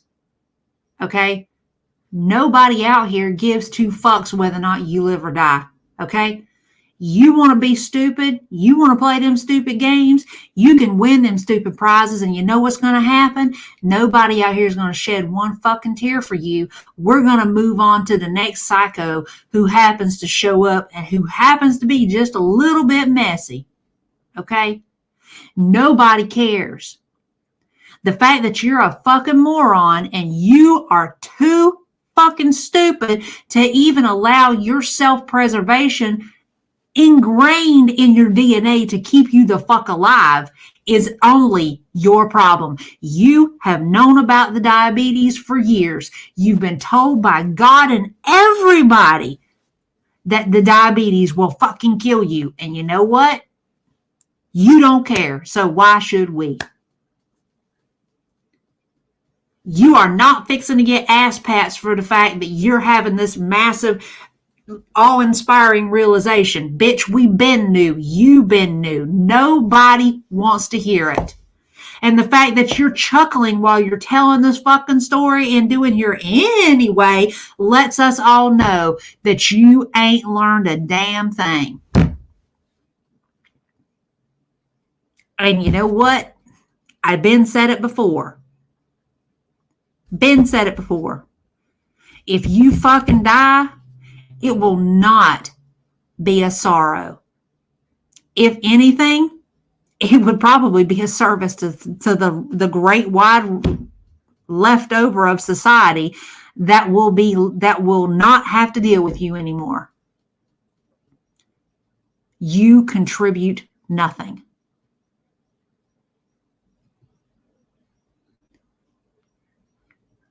Other than an example of how not to be. And that's it. Fucking moron. Jesus Christ. And we're only halfway in. Because it makes me very ill and I haven't been taking it regularly. So that's a no-no also. Yeah, don't fucking say, dumbass. She gave me my first dose of insulin and then took a blood test about 20 minutes later. My blood sugar went down to 16.5. And then they did some blood work. I forget the name of the test. I'll have to put it here somewhere. Osmolality. That, because when you're diabetic, you urinate more frequent. Yeah. But if you're not drinking, That's because your body is trying to dispel the sugar from your body the only way that it can, because you're not taking your fucking medication to actually help your body process the sugar that you're putting into it. That is what damaged your fucking kidneys, you chuckle-headed moron. If you're dehydrated and not having enough fluid or something, it leaves like sediment in your blood. I don't know. So I was highly dehydrated from these blood tests. So they gave me some. You were not highly dehydrated from the blood test. You are highly dehydrated because even though you are still drinking, you are eating so much fucking salt that you are literally throwing your body's ability to manage your water salt balance out of whack. Fluid. Jesus H. Christ. It wasn't on a pump, it was like a drip, so it was so slow. And I had to keep my arm a certain way or it would drip even slower. Anyway, I hate when they flush your line. You can taste the saline in your body. Ugh. Oh well. Anyway, the staff was very nice. So I was, there for many hours at that point. And then they tested, my blood sugar. It was like 13 something. They gave me another dose of insulin. And then finally, by the end of everything, by the time I got home, I left with an insulin, with a blood sugar reading of 11. It's a lot better than 23, but still high. I was starving. Like, I felt really dizzy and nauseous though. But I was still hungry. Like, That's because you being hungry had nothing to do with you actually being physically hungry. It has to do with the fact that you're a compulsive eater and you have to have hand-to-mouth motion all hours of the waking day and night. Starting to feel a bit better, but I was so tired and hungry. It was like 12 hours since I've eaten. So good. So the lady said, we want to give you something to eat to see how you tolerate it. So she brings this sandwich that was like, the hospital food is horrendous. I'm sorry. And you know what doesn't make sense to me? I mean, I know it's not a 5-star hotel. The hospital food was horrendous, which means it wasn't fried. It wasn't loaded with fat and it wasn't loaded with sugar. But like, they gave me a turkey sandwich on brown, but it was like stale brown bread with like one slice of turkey and butter on it. It was like gross. But I ate some of it because that was the best sandwich when you're starving. Okay. They gave me water, so I ate that in the water. But then they gave me apple juice, like full sugar apple juice, and a full sugar, not diet, low fat, gluten free. It was a whole sugar loaded muffin, apple cinnamon muffin, and I'm thinking, I'm in the hospital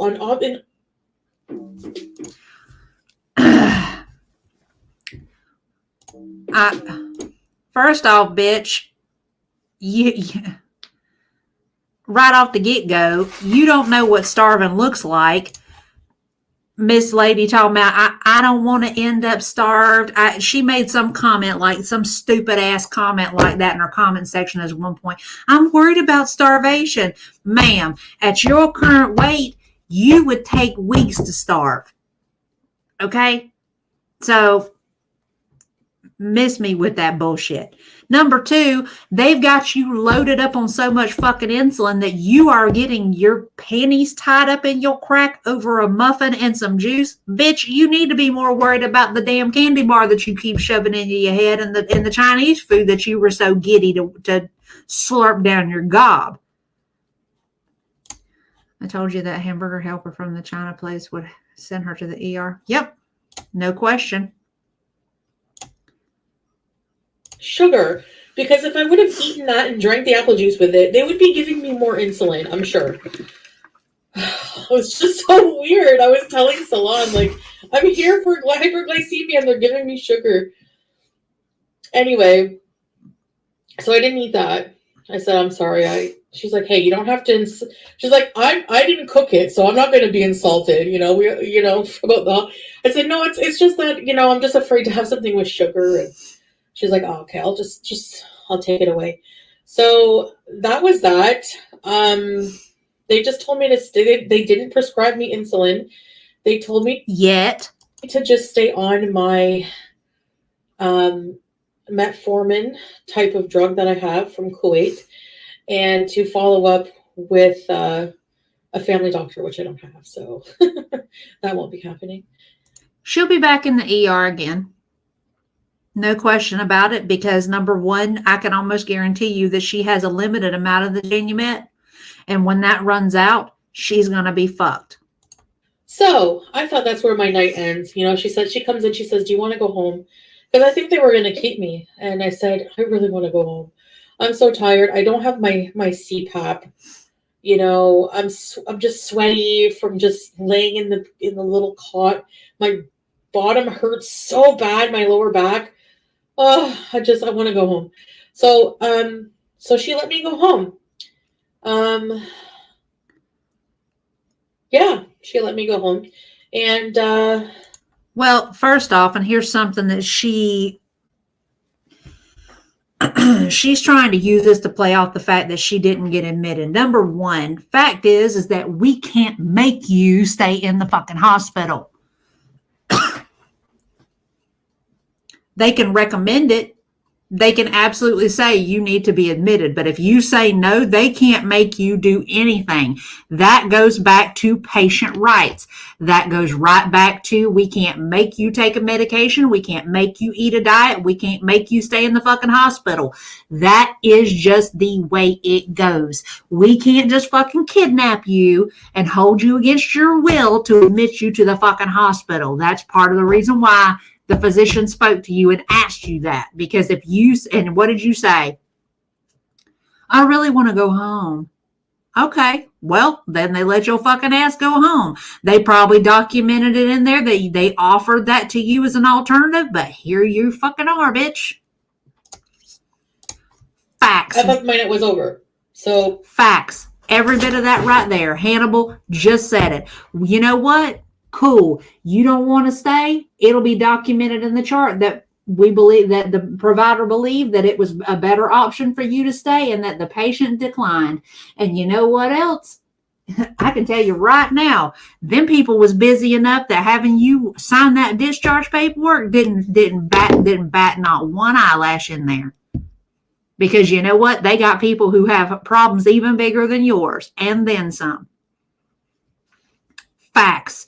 There it is. Alexa said it. You're non-compliant. You've readily admitted to the fact that you ain't been taking your diabetes medication. Do you really think that they're going to be trying to beg you to stay up in the hospital? What would be the point? That's a bed that somebody else could need. I can't tell you how many times I've had people get their drawers tied up in their crack over something stupid. I want to leave. I want to leave. Cool. Here's your AMA form. Bye. It might be my job to keep you alive, and it might be my job to take care of you. But I'm not your parent. I'm not your fucking savior. If you're not willing to meet us in the middle to help us help you, cool. Get the fuck out.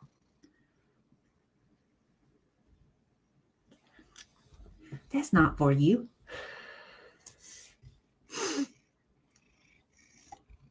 I got no pity at all for her. Not one bit. You know, she takes up my IV and everything.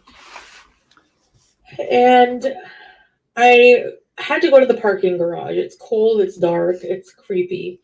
I'm on the top floor, the 5th floor of the parking garage. That's where my car's parked, because there was nowhere to park. When I came in, the parking lot was almost full.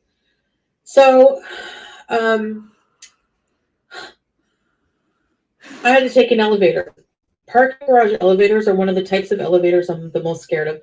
You guys know I have issues with elevators, claustrophobia. I got stuck in them before, so I have some trauma there. So I just started trusting elevators again, since where I live in Kuwait, we take an elevator, right? So, but I'm always with Salah. Anyway, so I go by myself. My phone is dead at this point because I didn't think I would be in the hospital for 12 hours, so I didn't plan right. All right, so the elevator comes, I press the button, and I can hear it like boom, boom, boom, going through the levels, coming to get me. I get in, 5th floor, the doors close, everything's fine until I get to the 5th floor. I feel like a little drop, And I'm thinking, okay, it's just leveling out. The elevator has to level. Because as somebody who's afraid of elevators, I've watched many videos on how they work to help me like desensitize, to help me understand that, you know, I'm going to be okay. The doors don't open, and I'm thinking, okay, it's just going to take a while to level. Some elevators do that. Nope, doesn't open. I'm stuck in the elevator, okay? I got stuck in the parking lot elevator, and I'm like, I will almost bet you that the time frame that she was stuck was probably only about 30 seconds. I don't have my phone. What am I going to do? It's freezing. It's not a heated elevator because it's in a parking garage. I'm like, oh my gosh. I'm in this cold steel metal box trapped. And I'm thinking, oh my gosh, I start immediately panicking, like that fight or flight response. That's funny. She doesn't panic about the blood sugar being over 400, but she panics about like a little momentary hesitation from an elevator. I'm like, oh my gosh, my worst fear. I'm thinking, but I had to like reason with myself. Okay, my worst fear is happening. What am I going to do? You know, and I'm like, okay, just stay calm. And I'm like, screw this. I took my hand. It was one of those doors that were split. They opened like this. So I just like pried, because I was on the 5th floor. I must have been, like, you know. So I'll take shit that never happened for 500, Alex. Pried the doors open with my hands, and it wasn't fully leveled. So I had to like kind of like step up a bit to get out. I'll take shit that never happened for 1,000, Alex. So I'm like, that's what happened. It wasn't leveling. So the doors won't open if the elevator's not leveled for, you know, security features. I am pretty sure she probably exceeded the elevator's weight limit. Well, I pried those doors open, and they opened, and I got out anyways. Like, I'm never taking that elevator. I'm like, see ya! I actually verbally looked at the elevator and flipped it off. I'm not kidding. That was very crass of me, but whoo! Now I can't ever go back. It will remember that and trap me again. See how my dumb mind works. Anyway. And there we are again. I personally think that that's a fucking lie. That anyway... Nope. So that's my story. That was very scary, and I never want to go through that again. I don't want to pass away from this. Diabetes is just really not something to mess with, and I think I've fully grasped that, having gone through what I've gone through. Every time I think there's a new low and I get a health problem, I think, okay, this is it. That right there. But I think this is definitely it, and I can't in good conscience continue to eat crappy food, especially on the channel, knowing that I've just revealed to you guys how it affects my health. So you see what she said there? I can't continue to eat crappy food, especially on the channel, knowing that I just revealed this to you guys. Which basically means that at some point down the road, it's going to come out that she's eating all this fucking shit off camera, but she's going to be playing this little, I'm a healthy queen, guys, on video. Just watch. Basically the same shit she was doing in Kuwait. Look at the diet that I'm on, and oh my God, my blood sugars are so great. Yep. I'm going to be focusing on health journey. X'd it out. And, you know, just vlogs and being healthy. And, you know, you could say, well, you're going to lose money. You're going to lose views. I don't care about that for one. But honestly, if you look at my videos, that's not true. My vlogs get more views than my mukbangs anyways. So. That's a fucking lie. I just want to share. I just want to help. I don't care about how many views it gets. Like, you know, obviously views are nice, but if I can help somebody and help myself at the same time, it's a win-win. All right, so thanks for listening to... Ma'am, you can't even help yourself. Who exactly do you think that you're going to be helping? My story. I've just been very busy, but I hope to go live and do more content for you guys. Yada, yada, yada.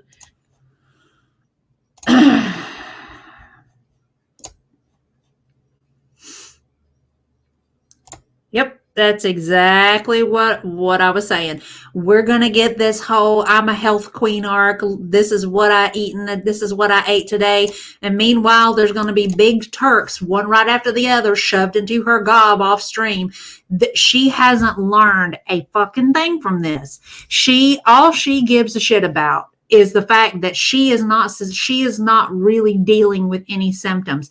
The fact is that when that whole conversation in the live stream, which I did not even include, and I probably should have, she was down in water like it's going, I'm so thirsty. It's the diabetes, y'all. Well, no shit. That's exactly what happened. So long as she's not having any symptoms that causes her discomfort, then she will never follow through. That's the only reason she went to the ER, because the dizziness made her uncomfortable and it made her a little scared. And here we are. Exactly. And I'm sorry. That's why I said what I said. If she fucking dies, I'm not going to feel even the slightest little pity for her. Yep, exactly. Thought that Unici was supposed to cure that diabetes, Chantal.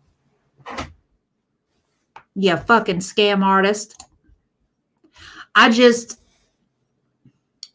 hate to say this, and this is going to be probably kind of ugly, but my ability to give a shit about people like that are really very, very fucking thin.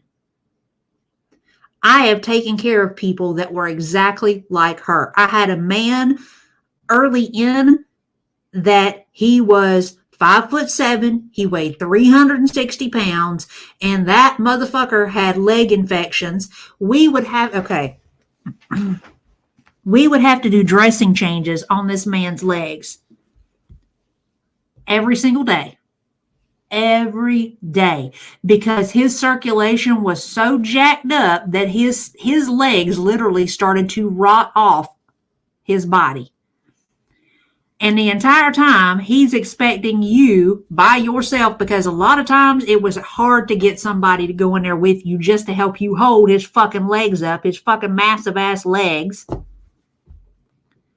So you're having to hold this big ass leg up with one hand and unwrap or rewrap with the other hand. And we would take that dressing off, and his skin would come off in sheets, in sections. Hi. You trying to help me feel better? You know I'm aggravated, don't you, baby?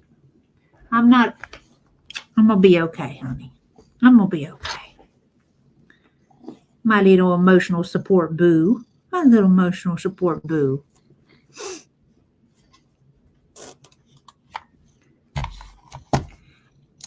And in the midst of all that, skin coming off in sheets, and his legs stinking to high heaven because they were rotting off, he would sit there and watch us change that and throw and literally shove a whole fucking candy bar into his mouth while we were doing it.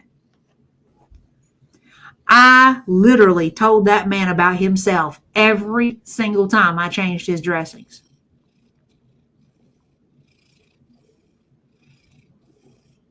And he said, oh, eating makes my blood sugar go down. I said, nah. Nope. We were giving that man Lantus. Lantus is a long-acting blood sugars. Well, not blood sugar. Blood sugar medication. I had a moment.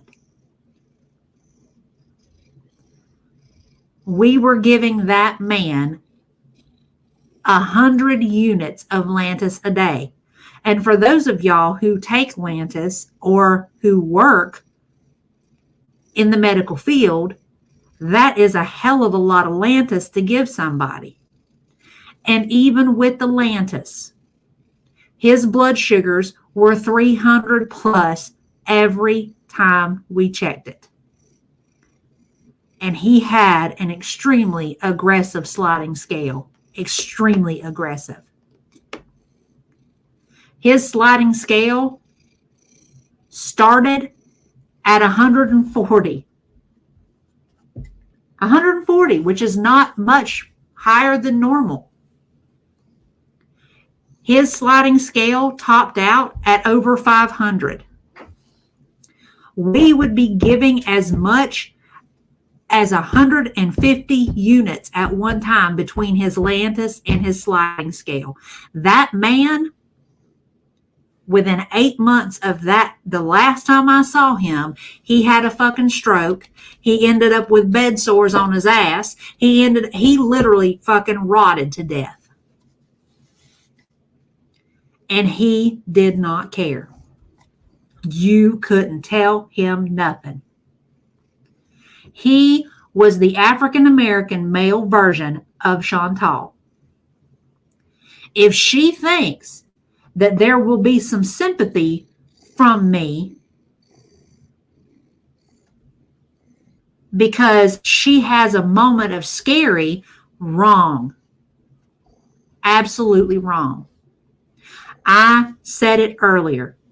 You cannot be the arbiter of your own destruction and expect other people to feel sympathy for you. Especially when you are the only person who can save you.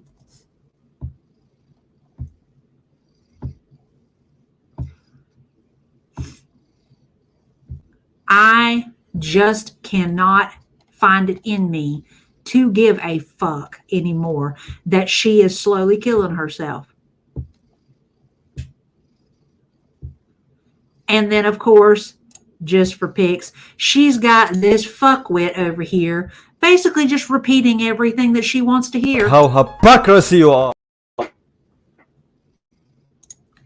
Telling her she's amazing and fabulous and everything is fine because she's a strong queen.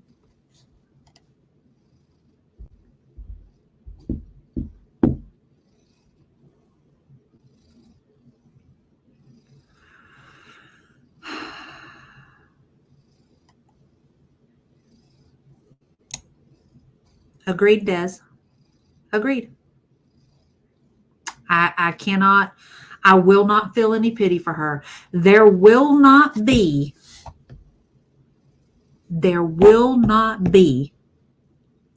any rest in peace video by me for this woman. Ever.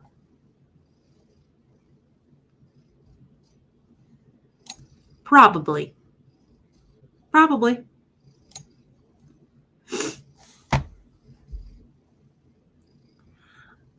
The position that I take on it is that when the time comes that her ass keels over dead, she will ultimately, the only thing that I'm really going to have to say about this is I'm going to say, this is living proof that you cannot continue to live the way that you do without suffering some consequences for those decisions. Do better, be better, do not be like her. And that will be probably the last thing that I'll have to say about her. There will be no rest in peace. There will absolutely be no fucking whitewashing of all her fuck shit because we know that all of that is bullshit. And that whole thing about you don't speak ill of the dead, fuck that. Because you know what? Ain't nobody fucking perfect. And dying does not make somebody a fucking saint. Least of all somebody who does the things that she does or says the things that she says.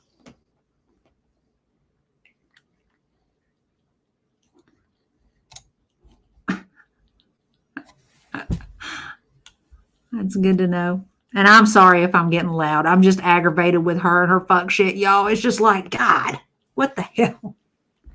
What the hell?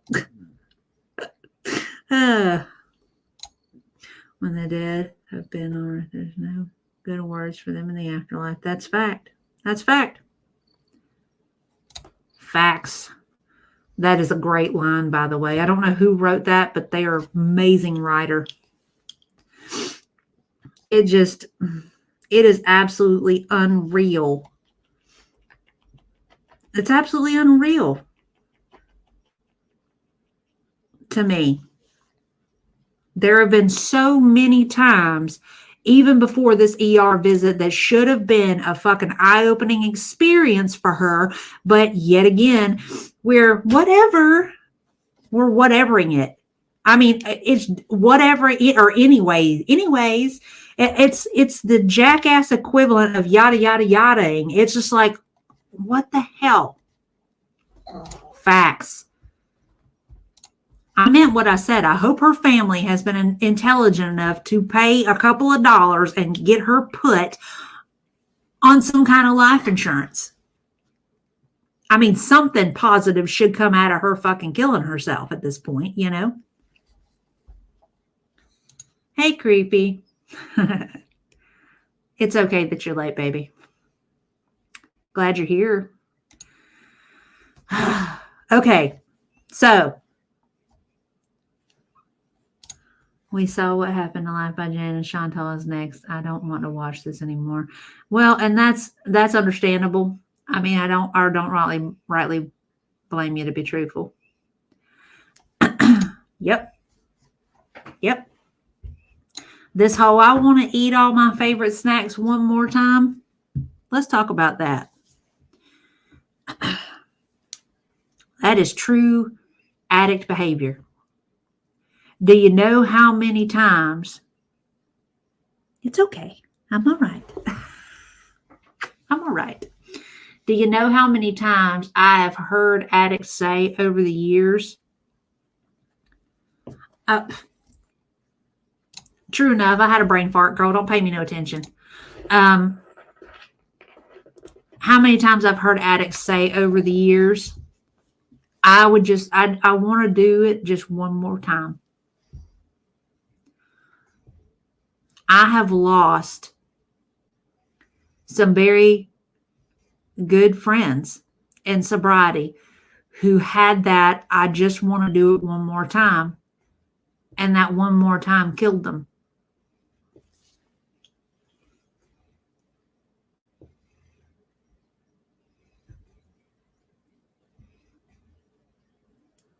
You know?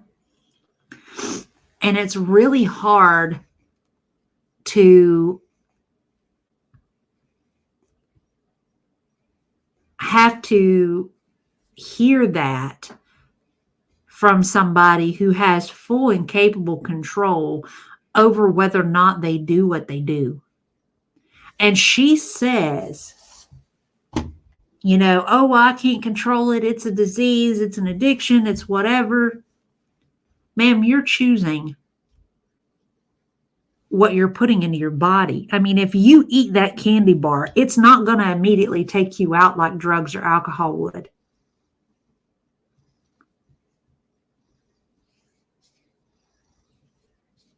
You're not going to swallow it and have it immediately kill you.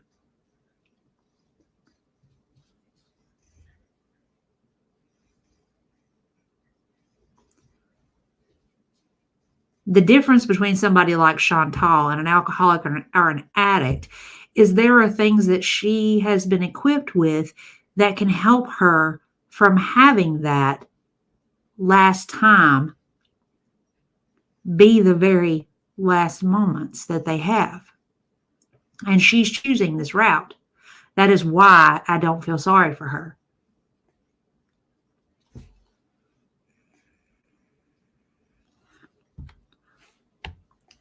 In the avenue of alcoholics and addicts, you have those people that say, I'm going to do it one more time. And they don't realize that after a time frame that their body is simply not equipped to deal with the amount of drugs that they're doing in that single instance.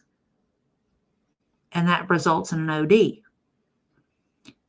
They come into this thinking, well, this is the amount that I was using when I stopped. This is the same amount that I need now. And that's what kills them. Exactly, SH.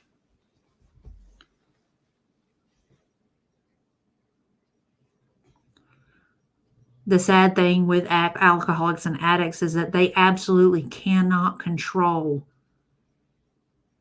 and there's nothing that they can do to stop it.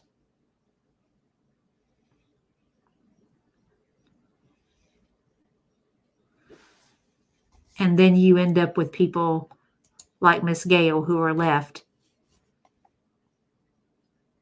Or people like me who are there to try to help them walk that narrow road, left behind, questioning everything. Is there anything that I could have done?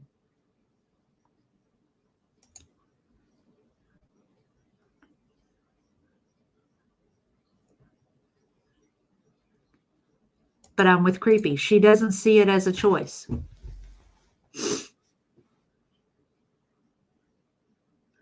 And she absolutely does have a choice in this. She just chooses not to take it.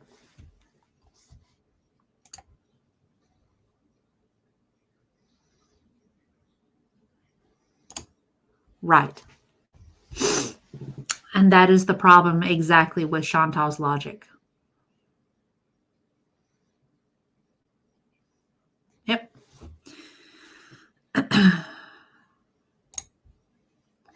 I just cannot. Obviously, we're going to see. There you go. Right there. Detox alone can kill somebody, which is something that she doesn't understand or care to.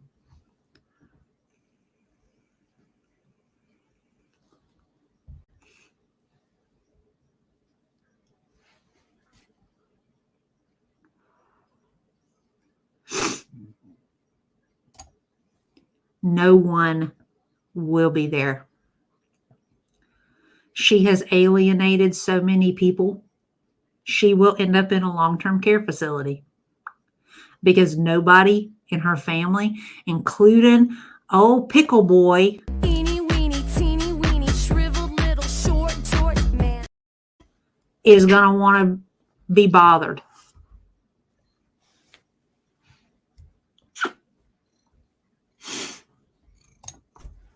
Despite what she thinks, the world will move on without her, whether she's debilitated or dead.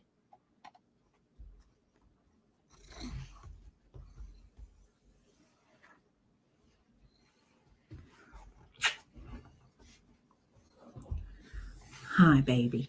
Hi, baby.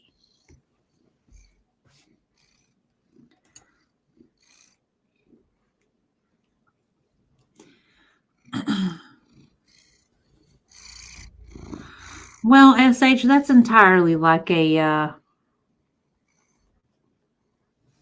that's entirely a personal choice. I mean, realistically, we're going to try to do everything we can here to try to add some levity to it all, and for the most part, it's entirely possible. But as this takes a turn on her, it will probably get harder to do. And realistically, it's going to probably be less about her behavior and the stupid shit that she says and more of looking at what she is sharing with us and breaking down the actual facts versus the bullshit that she tries to spin. Oh, well, I got a little sore and it's not that bad. And it's like, okay, that based on what I'm seeing on that dressing, that ain't looking not that bad, stuff like that.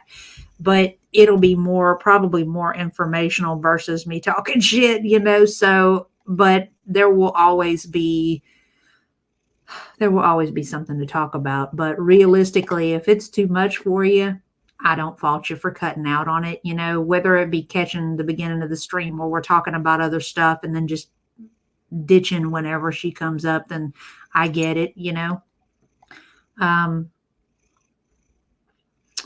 So, I totally get it. I was pissed after she came from AYS. It's more like, point out facts and more corrects misinformation. Yeah, and that's really kind of what led me into a lot of this, because these girls have a tendency to do nothing but lie about what they're being told. And oh, everything is fine. Nah, bitch, everything ain't fine. Look at your lab work. Your lab work is all over the damn place. It's not fine. I just got so fed up with them both about,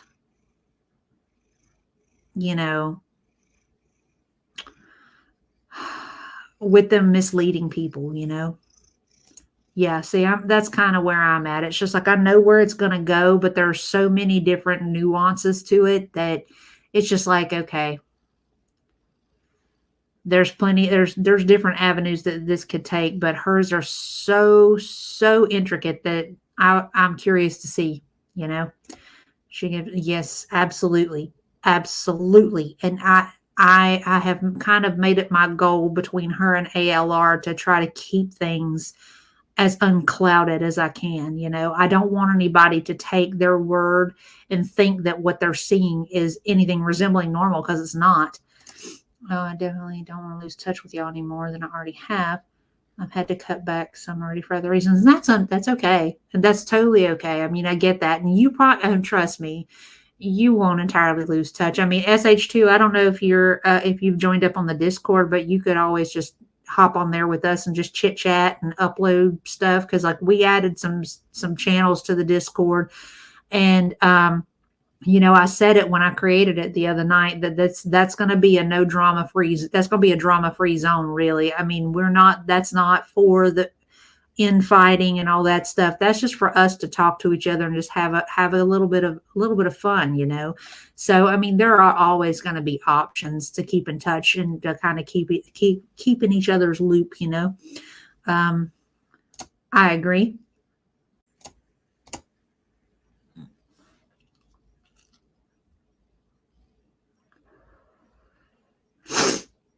Really? Kat, we may have to talk about that. Would you email me? Let's have some conversations about that because with you having a psych background, I would love to get your insight on this. I mean, I don't really have a lot of actual treatment experience, not the type of like individual treatment experience like you might have. Mine is mostly follow through in relation to medicinal care and stuff like that. So, you know, I would really dig getting your insight on that. If you would email me, that would be great. I would really love to have some conversations with you about that, if that'd be okay. My doctor watched a few videos and got so pissed about the misinformation, she sent a written letter to begging YouTube to stop paying her. Jesus Christ. That's insane. 'Tis true. I didn't even think about you on that, Hannibal, but I don't think I've ever really gotten into an in-depth conversation with you about what kind of work that you do. We'll have to talk about that. But yeah, we're going to have to work something out because I would love to have like a all around discussion about it. I mean, I have no question. I see that's the deal. I mean, there's no question she's histrionic. You know, I do think that there's probability that she probably has some BPD because she has some symptoms of that based on what we've seen of her. There's no question she has narcissistic tendencies, but you know, yeah, see, Pix can tell you we're all about having a good time and just talking and all that stuff. Yeah.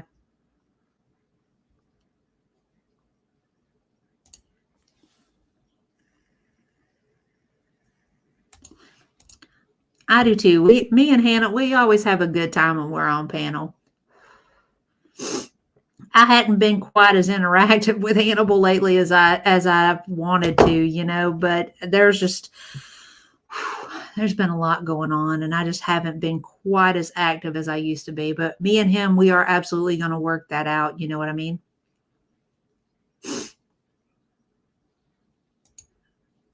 I think that would be a really great discussion. You know what I mean?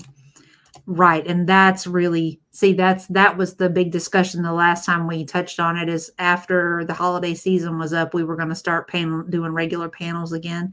And I think that'll be great because, you know, there's going to be a lot coming up. I think she did the same one. ALS was recently diagnosed with. Salty and Hannibal are good together. I always enjoy it when they panel. Well, I'm glad you do, you know. She's completely divorced from her body, but isn't triggered to that state from any kind of flashback. It's like a total dissociative state with her. It's odd.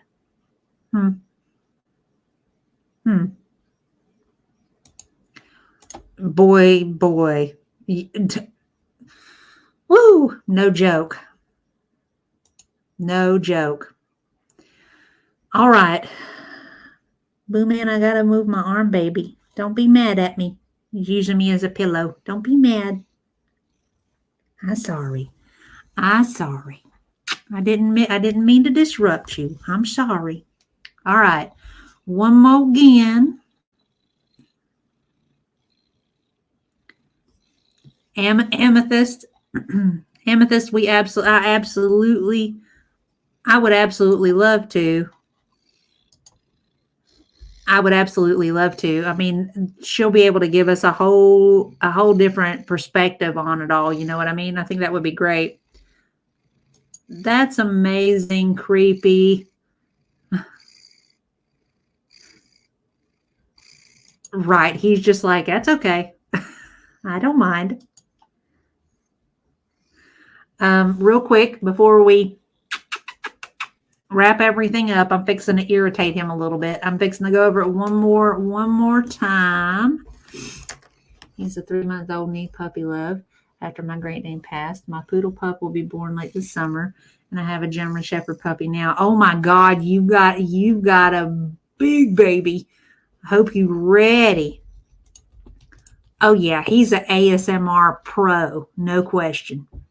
He's got the loudest motor I've ever had in a baby before. Oh, that'll be amazing. Yeah, he's big on the idling. Oh, that'll be adorable. Your poodle in his service vest. All right, real quick before we cut out. These are the pop sockets. I will have 6 of these bad boys up for grabs come tomorrow evening. Okay. All righty. Then we will have, whoop, that's not the right one.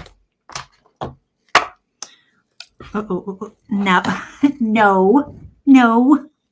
We will have 4 bracelets. There will be 2 of these clear ones. All right. There will be a jade green one, and there is a sapphire blue one. Okay. There are 4 of those.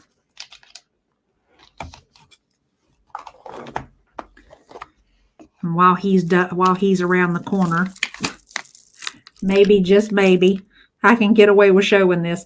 And then we have the necklace, and then there is the tasseling. All right. And then all the beadwork. Okay. All right. And then there is one of these. Okay. You stop that. I saw that. You stop that. I don't know if y'all see his foot. I'm putting it up. You don't know how to act. It's not a play toy. So at this point, after this stream ends and it posts, be sure to remember to throw you a comment in the comment section. All total, between all the items, we have 11 drawings in total. As soon as everything is drawn up, I will post the winners' names in the community tab. I will upload the video of the live draw to the channel. If you happen to win, be sure to send me your email with a delivery address attached so that I can get these out in the mail for you. Be on the lookout for a teal mailer with, what the heck are those called? Flamingos all over it. Okay. But that is going to be it for us, because we have been at this almost 4 hours, you guys. And I know that every single one of y'all have got to get up and present yourselves like responsible adults tomorrow. I'm headed out. I'm going to make some spaghetti because I work all weekend this weekend. And I appreciate you all spending time with me tonight. It was a good time, even despite the fuckery of it all. Thank y'all again for coming through and hanging out with me. I appreciate each and every one of you. I hope you have a good night. I hope you have an amazing weekend. And I will check in with you soon.